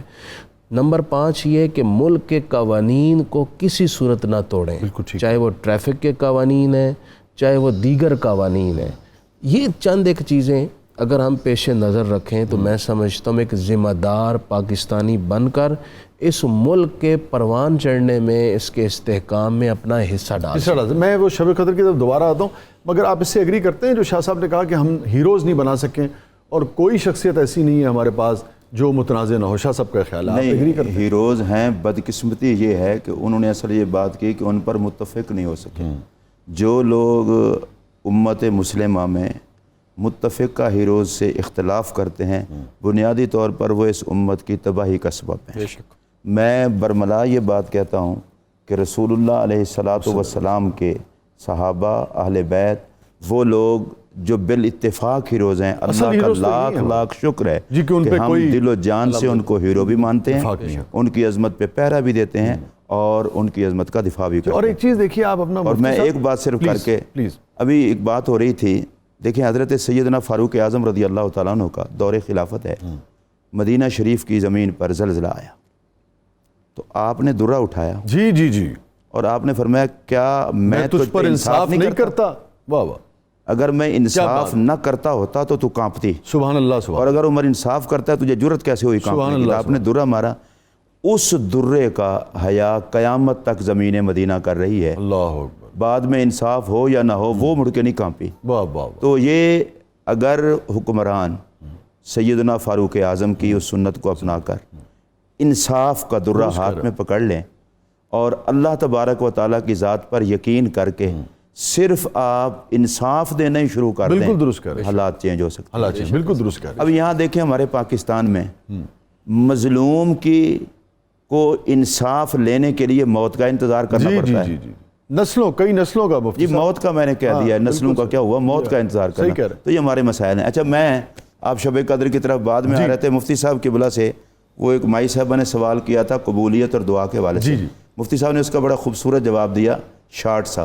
میں تھوڑی سی اس کی وضاحت کرتا ہوں تاکہ آج جو دعا کرنے والے لوگ ہیں وہ کسی غلط فہمی میں نہ رہیں۔ ضرور۔ میں شاہ صاحب یہ کہوں گا کہ آپ کے اگر ہاتھ دعا کے لیے اٹھے ہیں، سمجھ لینا اس نے کرم کیا ہے تو اس نے اپنے در سے مانگنے کے لیے ہاتھ اٹھا دیے ہیں۔ قرآن مجید میں اللہ تعالیٰ کا ارشاد ہے، وَإِذَا سَأَلَكَ عِبَادِي عَنِّي فَإِنِّي قَرِيبٌ أُجِيبُ دَعْوَةَ الدَّاعِ إِذَا دَعَانِ۔ مفتی صاحب نے اس کو یوں بیان کیا تھا کہ آپ یقین سے مانگیں، یہی بات ہے، یقین رکھیں کہ میں اس رب سے مانگ رہا ہوں جو مانگنے والوں کے مانگنے کو رد نہیں کرتا۔ سبحان اللہ، سبحان اللہ۔ اچھا، ہمارے ہاں ایک ذہن یہ ہے کہ ہم نے جو کچھ مانگا ہے وہ ہمیں مل جائے، یہ وہ کریم ہے، جو ہم مانگیں وہ نہیں دیتا، بہتر ہو تو دیتا ہے۔ سبحان اللہ۔ اور اگر ہمارے لیے بہتر نہ ہو تو اس دعا کو ہمارے لیے ذخیرہ آخرت کر دیتا ہے، اور چونکہ جو مانگا ہے وہ ہمارے لیے بہتر نہیں، ہم نہیں جانتے اس لیے نہیں دیتا۔ سبحان اللہ۔ دعا کبھی کوئی بھی رد نہیں ہوتی، جو اس کے لیے مناسب اللہ دے دیتا ہے، باقی اس کی دعا کو ذخیرہ آخرت کر دیتا ہے۔ اور ایک بزرگ کی آپ کو بات بتاؤں، انہوں نے کہا جی یہ نماز کا کیسے پتہ چلے گا؟ حضرت عبداللہ بن مبارک رضی اللہ تعالیٰ عنہ بہت بڑے بزرگ ہیں، وہ بیت اللہ شریف حاضر ہوتے تو کئی حاضریوں کے بعد ان کے ذہن میں خیال آیا، میں تو آتا ہی رہتا ہوں، پتہ نہیں میری حاضری قبول بھی ہوئی یا نہیں ہوئی۔ آواز رحمت آئی، عبداللہ ابن مبارک اگر گھر والا راضی نہ ہو تو کسی کو اپنے گھر نہیں آنے دیتا، تجھے بلایا ہے تو تجھ پر کرم ہی کیا ہے۔ سبحان اللہ، تو دعا کے لیے ہاتھ اٹھے ہی تب ہے، دعا کے لیے ہاتھ اٹھنا اور پھر عبادت کرنا۔ اس پر ایک حدیث پاک مختصر سی عرض کر کے میں گفتگو کو سمیٹتا ہوں، بندہ جب اللہ اکبر کہتا ہے اس کے جسم پر گناہوں کا بوجھ ہوتا ہے، جیسے ہی وہ پہلے سجدے میں جاتا ہے اللہ تعالیٰ اس کے گناہ معاف کر دیتا ہے۔ کیوں؟ ابھی اس کا سجدہ پورا نہیں ہوا، اللہ کہتا ہے تجھے جھکنا آتا ہے تو مجھے معاف کرنا آتا ہے۔ یہ ذہن میں شیطان ڈالتا ہے، پتہ نہیں تیری عبادت قبول ہوئی ہے۔ اللہ کے بندے تیرا کام جھکنے سے ہے، عبادت جانے مالک جانے۔ وہ ایک بزرگ تھے، وہ 2 رکعت نفل پڑھتے اور اس کے بعد کہتے یا اللہ مجھے معاف کر دے، میرا سر تو اس قابل نہیں تھا کہ میں تیری بارگاہ میں جھکتا۔ اس کے بعد پھر 2 رکعت کی نفل نیت کر لیتے۔ کسی نے کہا بابا اچھا تماشا لگایا ہوا ہے، 2 رکعت نفل پڑھتے ہو، کہتے ہو یا اللہ معاف کر دے، میرا سر تو اس قابل نہیں تھا میں جھکتا، میں نے جھکا لیا، پھر تم نفل کی نیت کر لیتے ہو۔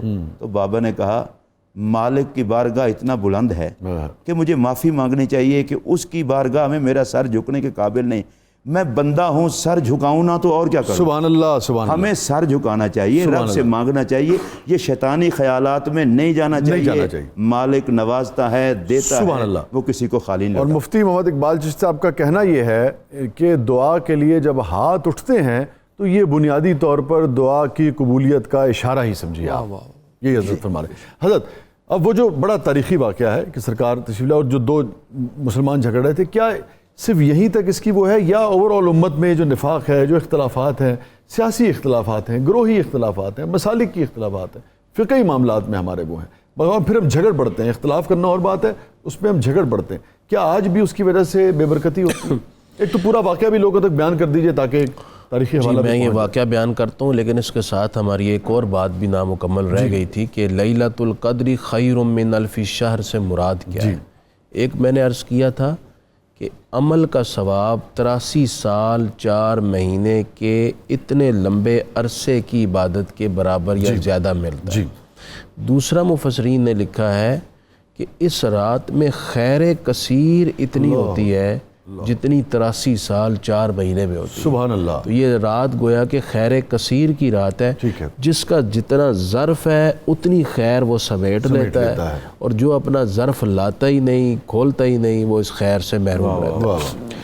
ایک حدیث پاک میں یوں ہے کہ آپ صلی اللہ علیہ وسلم اپنے کاشانہ اقدس سے باہر تشریف لائے، شب قدر کے معین رات کے بارے میں بتانے کے لیے۔ دیکھا کہ 2 صاحب آپس میں کسی معاملے میں الجھ رہے ہیں، تو آپ صلی اللہ علیہ وسلم نے پھر ارشاد فرمایا کہ میں تو آیا تھا تمہیں معین رات بتانے، لیکن تمہارے آپس میں الجھنے کی وجہ سے وہ علم اٹھا لیا گیا۔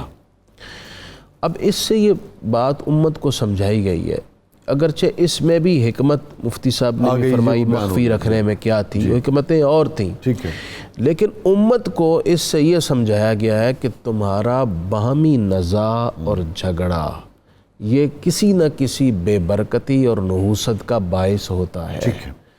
اب اسی تو قرآن مجید میں بھی کہا ہے نا کہ آپس میں مت جھگڑو، تم بزدل ہو جاؤ گے اگر آپس میں اتفاق نہیں رکھو گے۔ تو آپس میں جھگڑے سے مراد کیا ہے؟ وہ جھگڑا جس کی بنیاد نفسانیت پر ہو، جس کی بنیاد حرص اور طمع پر ہو، جس کی بنیاد اللہ کی رضا نہ ہو۔ اسلام نے تو کہا الحب للہ والبغض للہ، لیکن جس جھگڑے میں اللہ رسول کی خوشنودی نہ ہو، وہ نفسانیت کے لیے، دنیا کے لیے، طمع کے لیے ہو، تو ایسا جھگڑا پھر بے برکتی اور نحوست کا باعث بنتا ہے۔ آپ نے درست کہا، اس وقت ہمارا سیاسی جھگڑا، افرادی اور معاشرتی اعتبار سے لوگوں کا آپس میں جھگڑا، نفرت اور عداوت، یہ وہ عناصر ہیں جس کی وجہ سے نحوستیں آتی ہیں، بے برکتیاں ہوئی ہیں، ملک بہت بڑی آزمائشوں کا شکار ہے۔ یہ ختم کرنا چاہیے، محبت کی طرف بڑھنا چاہیے. ٹھیک ہے ناظرین، چھوٹے سے وقفے کے بعد واپس آتے ہیں. جب واپس آتے ہیں تو پھر ذرا شاہ صاحب سے، قاسم علی شاہ صاحب سے جاننے کی کوشش کریں گے کہ ان کا خیال یہ ہے کہ ہم نے ادارے جو ہیں ان 73 سالوں میں وہ ڈیولپ نہیں کیے، تو ادارے کیوں ڈیولپ نہیں ہو سکے اور ادارے کیسے ڈیولپ ہوتے ہیں، اس پر بات کریں گے. چھوٹے سے وقفے کے بعد واپس آتے ہیں.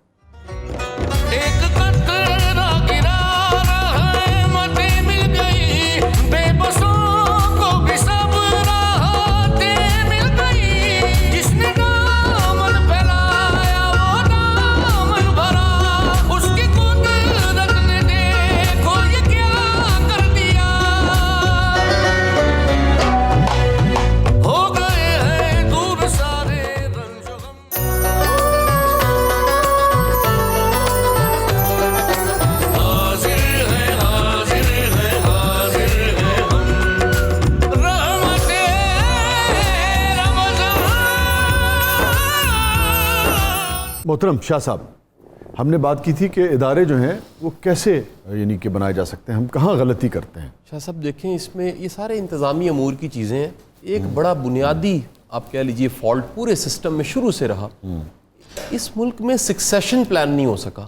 سکسیشن کو اگر آسان زبان میں کہوں کہ اگر کوئی قابل فرد آ گیا تو اس کے بعد بھی قابل افراد آنے چاہیے تھے.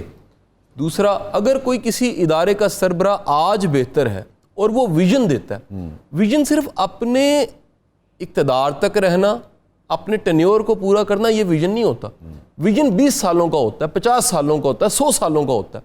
1925 میں ناروے میں، نیو یارک میں پارکنگ پلازاز بن رہے تھے اور اس وقت ڈیبیٹ یہ تھی وہاں پر کہ یہ جو پارکنگ پلازاز بن رہے ہیں اتنی تو گاڑیاں نہیں ہیں. انہوں نے کہا یہ 100 سال بعد ضرورت پڑنی ہے. دنیا میں 100 سال بعد کے ویژن پہ کام کیے جاتے ہیں. یہاں ٹریجڈی یہ ہے کہ ہر بندہ اپنی پوسٹنگ کے ٹینیور کو دیکھتا ہے، اقتدار کے ٹینیور کو دیکھتا ہے، اور بعد میں سکسیشن نہیں ہوتی. سکسیشن کا مطلب اس کا ایک اچھا سبسٹیٹیوٹ. ماڈرن دنیا میں جو لیڈر ہے، جو رہبر ہے، اس کی تعریف یہ بھی کی جاتی ہے، یہ وہ نہیں ہے جس کے فالوور ہیں. لیڈر وہ ہے جو لیڈر پیدا کرتا ہے، بے شک، جو قابل افراد کو سامنے لے کر آتا ہے. وہ خود حاکم نہیں رہتا، اپنے ساتھ لوگوں کی تربیت کر کے، تیار کر کے ان کے حوالے وہ ادارے کرتا. ٹھیک ہے، ہمارے ساتھ ڈاکٹر ظفر مرزا صاحب ہیں، آپ معاون خصوصی ہیں وزیر اعظم کے برائے صحت. ڈاکٹر صاحب میری آواز آ رہی ہے آپ کو؟ میں وسیع شاہ بات کر رہا ہوں، اس پروگرام کا ہوسٹ. جی وسیع صاحب، بالکل مجھے آواز آ رہی ہے. بہت شکریہ مجھے اپنے بہت پیارے پروگرام میں مدعو کرنے کے لیے. نہیں، عزت افزائی. ابھی آپ پرائم منسٹر صاحب ابھی تازہ اٹھ کر آ رہے ہیں، یہ بتائیں کیا ماحول تھا وہاں؟ کچھ تو لوگوں نے دیکھ لیا، جو نہیں دیکھ اور سن پائے اس کے بارے میں ذرا بتائیے. جی وزیر اعظم ہاؤس میں جو ماحول ہے جی، وہ بڑا انگیجمنٹ کا ماحول ہے، بہت محنت کا ماحول ہے. اور جو اس وقت صورتحال ہے پاکستان میں اس وبا کے حوالے سے، اس میں فل انوالومنٹ ہے پرائم منسٹر صاحب کی. ہر ایک چیز کو وہ دیکھتے ہیں، ہر چیز پہ گائیڈ کرتے ہیں، اور اس پورے کرائسس میں سے یہ بھی ہمیں یاد کرواتے رہتے ہیں کہ ان چیلنجز میں اپرچونیٹیز کیا ہیں، اور ہم نے اپنا مستقبل کا جو ہیلتھ سیکٹر ہے اس کو کیسے ری آرگنائز کرنا ہے کہ وہ ہم آنے والے وقتوں کی جو ہمارے صحت کے شعبے کی ضروریات ہیں اور طب کے شعبے کی جو ضروریات ہیں ان کو ہم امپروو کر سکیں. تو اس لحاظ سے بڑا امید افزا ماحول بھی ہے. ٹھیک ہے ڈاکٹر صاحب، وہ فیوچر میں تو یقیناً کام ہونا چاہیے، مگر اس وقت جو ایک ابتلا اور جو مصیبت آن پڑی ہے، آپ اتنے قریب ہیں، اس وقت شاید ہی کوئی دوسرے وزیر کی اتنی امپورٹنس سگنیفیکنس ہو جتنی آپ کی ہے، چونکہ قوم ایک مصیبت کے دور سے گزر رہی ہے. تو آپ پرائم منسٹر کو آپ نے مشورہ نہیں دیا، یا پرائم منسٹر نے یہ مشورہ مانا نہیں ہے کہ قومی یکجہتی کی ضرورت ہے اور قومی یکجہتی جو ہے وہ ہونی چاہیے تھی؟ ایک پالیسی، آپ پورے ملک کے وزیر ہیں، ایک پالیسی آ جاتی، آپ معاون برائے خصوصی ہیں صحت کے، اور اس پر پورا پاکستان عمل کرتا. یہ آپ ہی بتاتے ہیں کہ بھئی ڈاکٹرز کی حیثیت سے کیا آپ سمجھتے ہیں کہ لاک ڈاؤن ہونا چاہیے نہیں ہونا چاہیے. دیگر معاملات میں بھی تمام ایک سم دیکھ رہے ہوتے اور آپ کی سم دیکھ رہے ہوتے. ایسا کیوں نہیں ہو سکا؟ جی بات یہ ہے کہ قومی یکجہتی کا جہاں تک تعلق ہے، اس کا سب سے زیادہ احساس تو ہمارے وزیر اعظم کو خود ہے، اور وہ اس سلسلے میں بلکہ بہت زیادہ ہم سب لوگوں کو اس کے بارے میں کہتے بھی ہیں. دیکھیں پاکستان ایک فیڈریشن ہے، اس کا ایک فیڈرل سٹرکچر ہے، مجھے آپ کو بتانے کی ضرورت نہیں ہے، میرے سے زیادہ بہت زیادہ باعلم آدمی آپ خود ہیں۔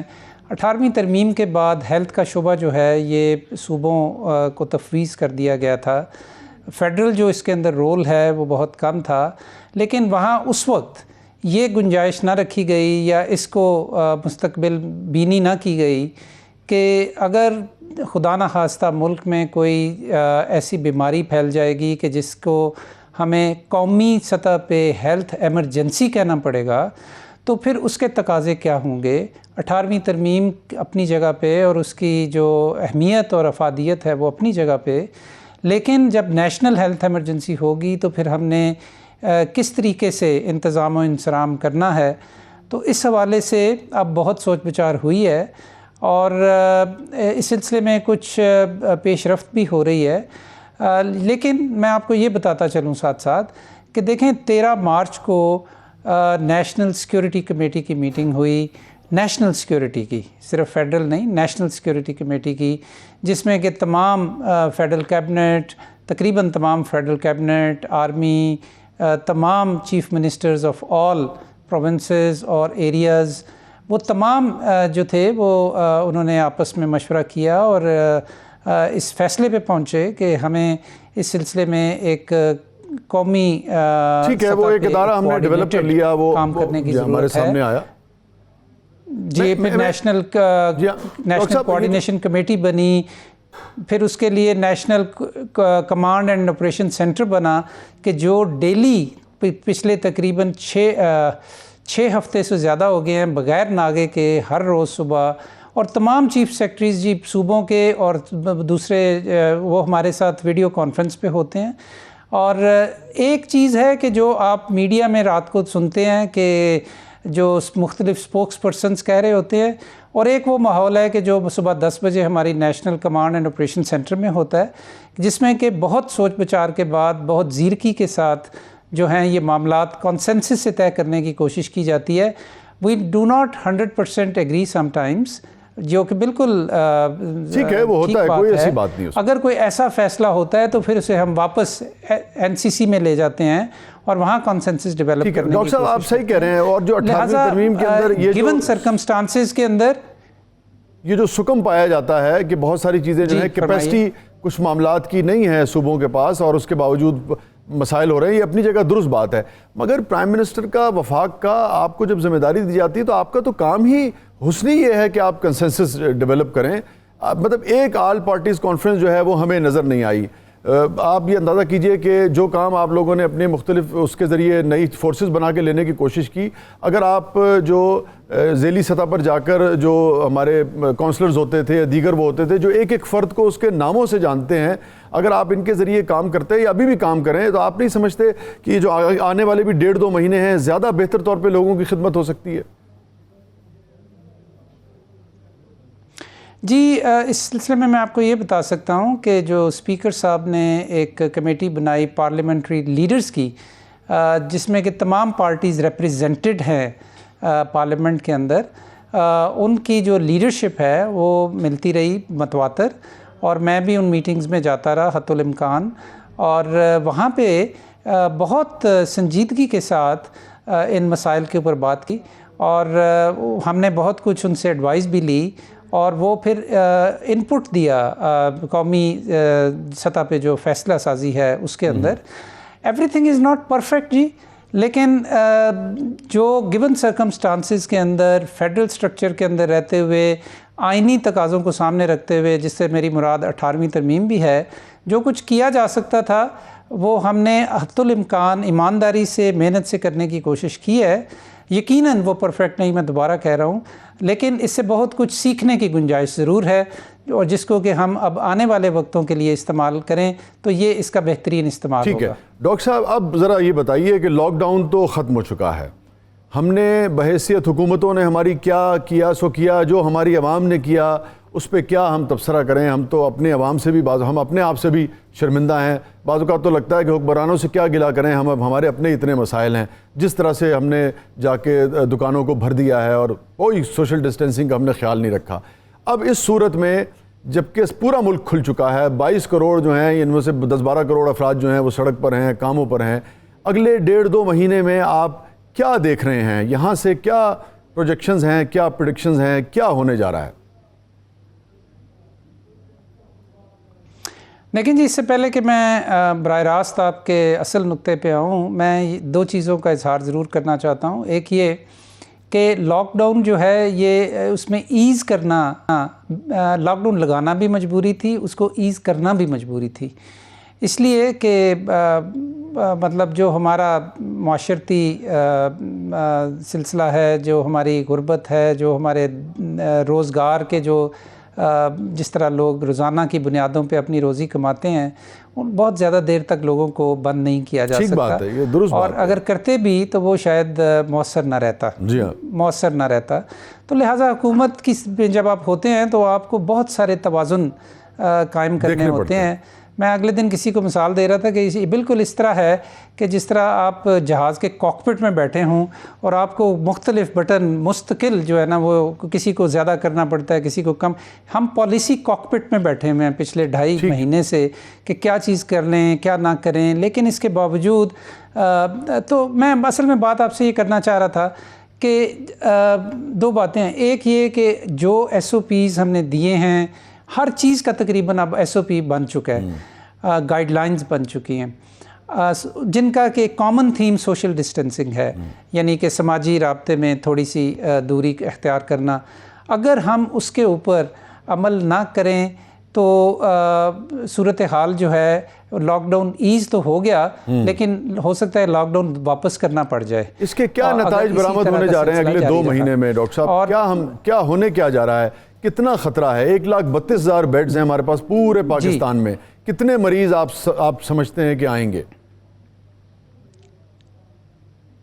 جی میں یہ سمجھتا ہوں جی. دوسری بات میں یہی کرنا چاہ رہا تھا کہ ہمیں اللہ کا بہت شکر ادا کرنا چاہیے کہ جو تخمینے لگائے گئے بین الاقوامی طور پہ بھی، مقامی طور پہ بھی، پاکستان میں بیماری کے پھیلاؤ کے حوالے سے کہ کتنے کیسز ہوں گے یا کتنی اموات ہوں گی، ہمارے ان تمام تخمینوں سے ہم اس وقت کم سطح پہ ہیں. اللہ کا لاکھ لاکھ شکر. اور صرف پاکستان میں نہیں، یہ جو جنوبی ایشیا میں کچھ ایسے عوامل ہیں کہ جن کی وجہ سے اس بیماری کا پھیلاؤ اس طرح نہیں ہوا جس طرح آپ نے یورپ اور امریکہ کے اندر دیکھا. ہیونگ سیڈ دس ہاں، اللہ کا شکر ادا کرنا چاہیے جی. 5-6 وجوہات ہیں اور ان کا اپنا اپنا حصہ ہوگا اس کے اندر، اور ہو سکتا ہے ایسے بھی عوامل ہوں کہ جن کا ہمیں پتہ ہی نہیں، اور جو آنے والے وقت میں ہمیں سمجھ لگیں گے کہ وہ کیا عوامل تھے کہ جس کی وجہ سے یہ بیماری اس طرح نہ پھیلی جس طرح یورپ اور امریکہ کے اندر پھیلی. ہیونگ سیڈ دس، میں یہ بھی آپ کو کہنا چاہتا ہوں کہ دیکھیں مساجد، میں آپ کو ایک مثال دیتا ہوں. مساجد میں بڑی بحث ہوئی جب رمضان شروع ہوا کہ مساجد کے سلسلے میں ہمارے کیا SOPs ہوں گے. بہت بڑی ابتدائی بحث یہ تھی کہ بالکل بند کر دیں، اس کے اوپر کنسنسس نہ ہو سکا. ڈاکٹر صاحب بہت معذرت کے ساتھ، چونکہ تھوڑا سا وقت میرے پاس آج کم ہے، ڈاکٹر ظفر مرزا صاحب تھوڑا سا وقت کم ہے. یہ لازم بات ہے، اس تاریخ سے، حالیہ تاریخ ہے، اس سے ہم آگاہ بھی ہیں. میں کہہ رہا تھا کہ جو آنے والے 1.5-2 مہینے ہیں، آپ کے وقت کا ہم فائدہ اٹھاتے، لوگوں کو یہ پتہ چل جاتا کہ آگے کتنا بڑا خطرہ ہے اور انہیں کتنی احتیاط کرنی ہے. میں چاہتا تھا اگر آپ اس کو ایڈریس کر دیتے، چونکہ تھوڑا سا وقت کم ہے تو یہ مفید رہتا شاید پبلک کے لیے. ٹھیک جی، میں مختصراً آپ کو یہ بتاتا ہوں جی کہ آنے والے دنوں میں ابھی ہمارے تخمینوں کے مطابق کیسز بھی بڑھیں گے، ہماری ٹیسٹنگ بھی بتدریج بڑھ رہی ہے، کیسز بھی بڑھیں گے، لیکن کیسز سے زیادہ اہم یہ چیز ہے کہ اموات کے بڑھنے کا بھی خدشہ ہے. ٹھیک ہے. اور اموات جب بڑھیں گی تو ظاہر ہے کہ اس کا براہ راست تعلق ہے ہمارے ہیلتھ سسٹم کی کیپیسٹی کے ساتھ. اللہ کا شکر ہے ابھی تک ہماری کیپیسٹی کا ایشو نہیں ہے. ہمارا تخمینہ یہ ہے کہ جون کا جو مہینہ ہے اس میں بھی ہماری صورتحال، اور ہم اس پہ بے انتہا کام کر رہے ہیں کہ پلاننگ کر رہے ہیں، لیکن اگر جون تک صورتحال درست نہیں ہوتی تو اس کے بعد صورتحال مزید خراب بھی ہو سکتی ہے. لہٰذا اس وقت ضرورت یہ ہے کہ ہم بطور قوم اپنی انفرادی سطح پہ بھی اور اجتماعی سطح پہ بھی، حکومتی سطح پہ بھی اس چیز کی ضرورت کا اعادہ کرتے رہیں، لوگوں کو بتاتے رہیں کہ ہم اپنے جو SOPs ہیں اور جو سوشل ڈسٹینسنگ ہیں اس پہ عمل جاری رکھیں. اگر ہم نے اس کو ڈھیلا چھوڑ دیا تو صورتحال بہت زیادہ خراب بھی ہو سکتی ہے، جو کہ ایک بہت بڑی ٹریجڈی میں بھی تبدیل ہو سکتی ہے. ٹھیک ہے. کہاں آپ ڈاکٹر صاحب، میں چاہوں گا یہ تکلیف دہ بات ہے، مگر ہم نے یہ سیکھا ہے پوری دنیا کے قائدین سے، خود اپنے آقا دو جہاں سرکار دو عالم صلی اللہ علیہ وسلم کی تعلیمات سے، کہ آپ کو بعض اوقات سمجھانے کے لیے کھول کر بیان کرنی پڑتی ہے. خدا نہ خواستہ میرے منہ میں خاک، اگر یہ اسی طرح بڑھتا ہے، لوگ سوشل ڈسٹینسنگ نہیں کرتے ہیں، تو اس ٹریجڈی کا سائز کیا دیکھتے ہیں آپ؟ کتنا بوجھ پڑنے والا ہے ہمارے ہاسپٹلز پر؟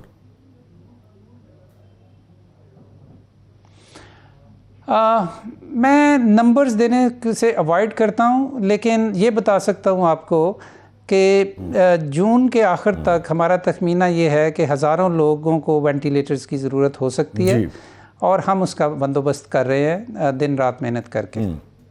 ٹھیک ہے. اس وقت اور اس کو آپ تقابلی اگر اس کے لیے میں آپ کو فگر بتاؤں تو وہ زیادہ آسان ہو جائے گا. یہی میرا سوال تھا. پر وہ یہ ہے کہ آج کے دن 127 لوگ پاکستان میں وینٹیلیٹرز پہ تھے آج کے دن، اور آنے والے دنوں میں یہ بہت زیادہ تعداد بڑھ بھی سکتی ہے.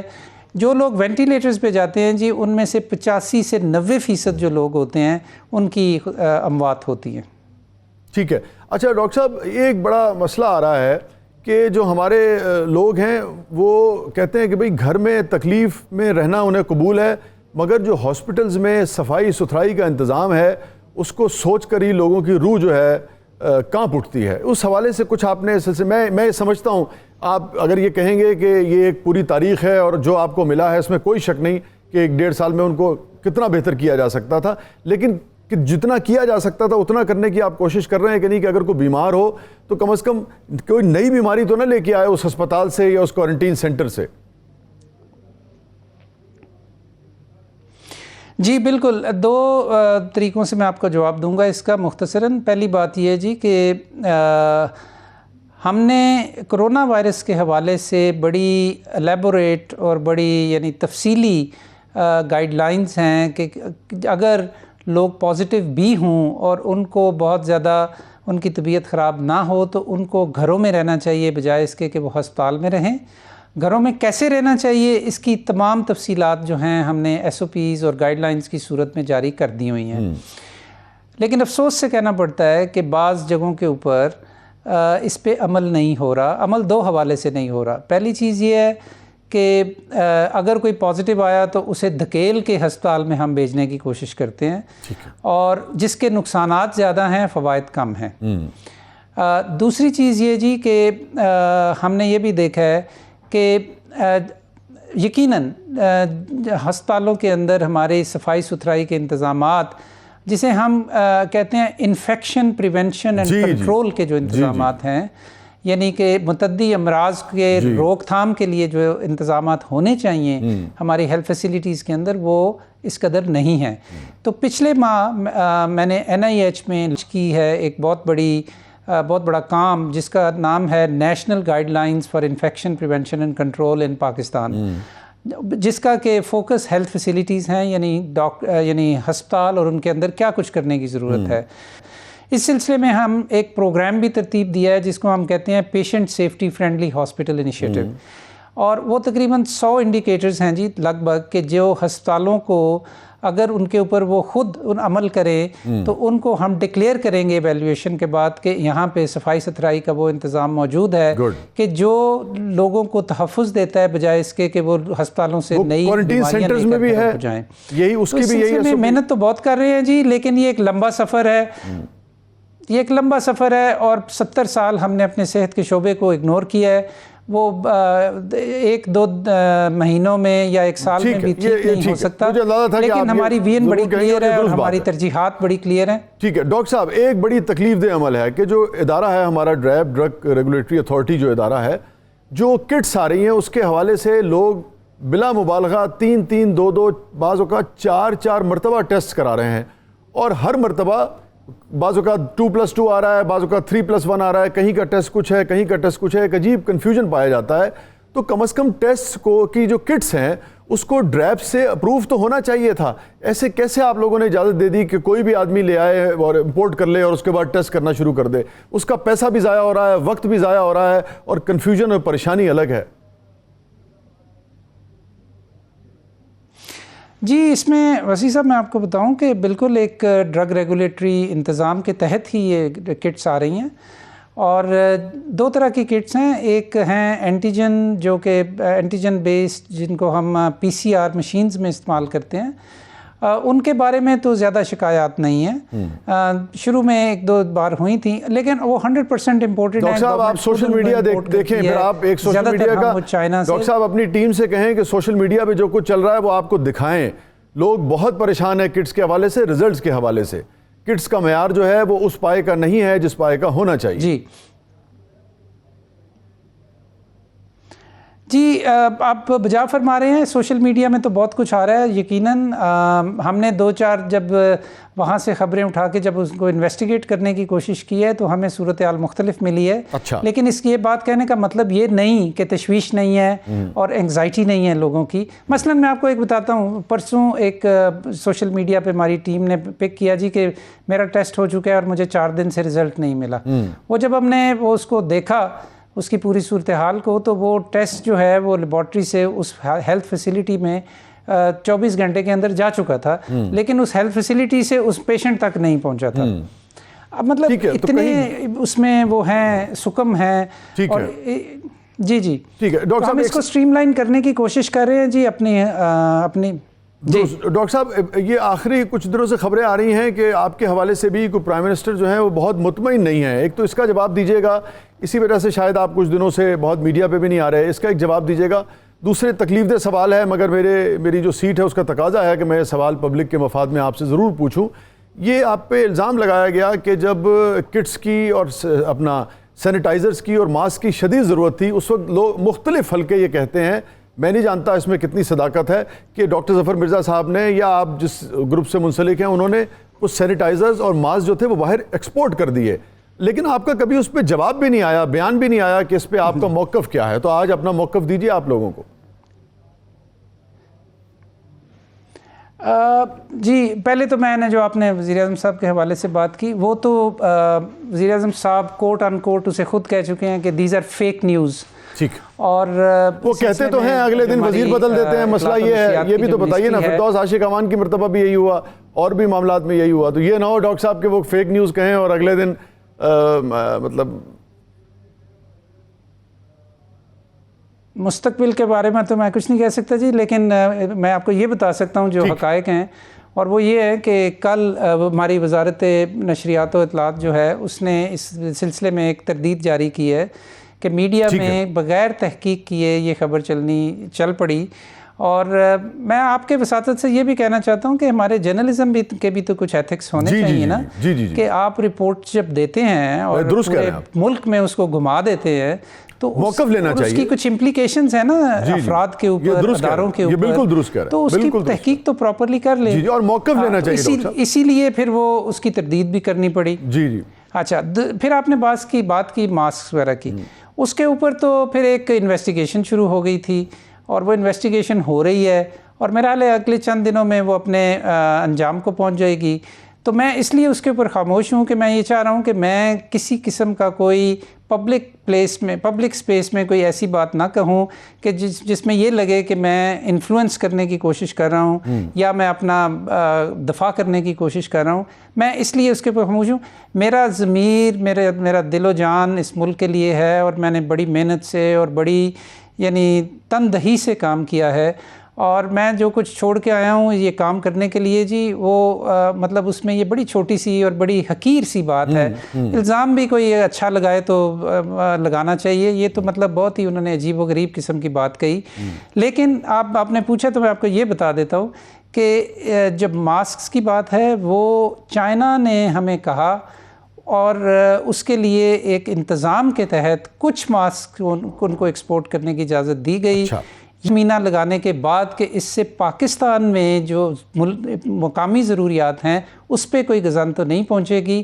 جب اس کی تسلی کر لی گئی تو چین کی حکومت کی درخواست کے اوپر کچھ ماسکس کی ایکسپورٹ کی اجازت دی گئی، اور اس کے علاوہ کسی ماسک کو کسی جگہ پہ ایکسپورٹ کی اجازت نہیں دی گئی. ٹھیک ہے، بہت بہت مطلب شکریہ. میں اس سے زیادہ تو نہیں کچھ کہہ سکتا. جی بہت بہت شکریہ ظفر مرزا صاحب، آپ کا موقف بھی آ گیا، اور یقیناً جو انکوائری ہوگی وہ بھی، اس میں بھی موقف سامنے آ جائے گا، اور آپ نے جو محنت کی ہے، آپ کی جو کمٹمنٹ ہے، یقیناً وہ لوگوں کو نظر بھی آئی. اور میرے خیال میں ڈاکٹر صاحب جو بھی نتیجہ اس کا آئے گا وہ تو اس پر اس وقت بات ہوگی، مگر کسی بھی ایسے شخص کو جو مفاد عامہ کے لیے کام کرتا ہے، جب وہ سفر میں ہوتا ہے تو الزامات لگتے ہیں، اس سے دل برداشتہ نہیں ہونا چاہیے اور اپنا موقف دینا چاہیے. بالکل. Thank you very much doctor صاحب، بہت بہت نوازش، آپ نے بہت وقت دیا ہمیں. اب ہمارے پاس ہمیں بریک کی طرف جانا ہے یا ہمیں بریک کی طرف؟ ناظرین گرامی، چھوٹے سے وقفے کے بعد واپس آتے ہیں. ساری خطائیں تیرے ہیں محتاج ہم، آنسوؤں سے کر لے اپنی آنکھیں نم، رمضان کی حرمت بھی دیکھو نہ ہو کم.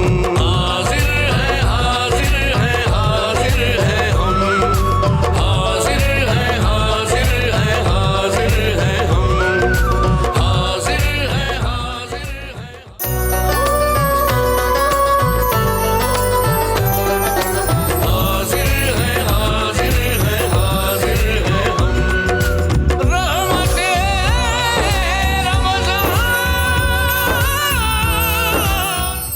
بسم الله الرحمن الرحيم.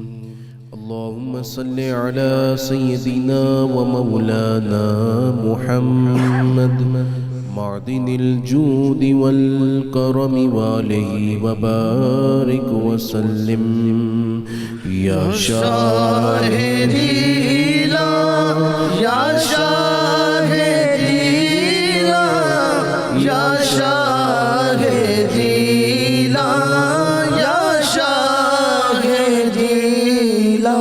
سقاني الحب كاسات الوصال فقلت لخمرتي نحوي تعالي، سعت ومشتني نحوي في كؤوس فهمت بسكرتي بين الموالي، فقلت لصائر الأقطاب لموا بحالي وادخلوا وانتم رجالي، وهموا واشربوا وانتم جنودي، فساق القوم بالوافي ملالي، شربتم فضلتي من بعد سكري ولا نلتم علوي واتصالي، مقامكم العلا جمع ولكن مقامي فوقكم ما زال عالي، أنا في حضرة التقريب وحدي يصرفني وحسبي ذو الجلال، أنا البازي وأشأب كل شيخ ومن ذا في الرجال يعطي مثالي، كساني خلعة بطراز عزم وتوجني بتيجان الكمال، وأطلعني على سر قديم وقلدني وأعطاني سؤالي، وولاني على الأقطاب جمعا فحكمي نافذ في كل حال. يا شاهدي لا يا شاهدي لا يا شاهدي لا يا شاهدي لا. ولو ألقيت سري في بحار لسار الكل غورا في الزوال، ولو ألقيت سري في جبال لدقت واختفت بين الرمال، ولو ألقيت سري فوق النار لخبنت وانطفت من سر حالي، ولو ألقيت سري فوق ميت لقام بقدرة المولى تعالي، وما منها شهور أو ظهور تمر وتنقضي لا تالي، وتخبرني بما يأتي ويجري وتعلمني فاقصر عن جدالي، مريدي هموتي واشتح وغني وافعل ما تشاء فالاسم عالي، مريدي لا تخف الله ربي اعطاني رفعة نلت المنالي، طبولي في السماء والأرض دقت وشوص السعادة قد بدالي، بلاد الله ملكي تحت حكمي وقتي قبل قلبي قد سفالي، مريدي لا تخف واشل فإني عزوم قاتل عند القتال نظرت إلى بلاد الله جمعا كخردلة على حكم اتصالي درست العلم حتى صرت قطبا ونلت السعد من مولى الموالي فمن في أولياء الله مثلي ومن في العلم والتصريف حالي رجالي في هواجرهم صيام وفي ظلم الليالي كلالي وكل ولي له قدم وإني على قدم النبي بدر الكمال نبي هاشمي مكي نجازي هو جدي به نلت الموالي أنا الجيلي محي الدين اسمي وأعلامي على رأس الجبال أنا الحسني والمخضع مقامي وأقدامي على عنق الرجال وعبد القادر المشهور اسمي وجدي صاحب العين الكمال تقبل لي ولا تردد سؤالي أغثني سيدي انظر بحالي يا شاهدي لا يا شاهدي لا يا شاهدي لا يا شاهدي لا اللهم صل على سيدنا ومولانا محمد معدن الجود والكرم وعليه وبارك وسلم يا رحمن يا الله يا رحمن يا الله يا رحمن يا الله يا رزاق يا الله يا رزاق يا الله يا رزاق يا الله يا سلام يا الله يا سلام يا الله يا سلام يا الله يا حي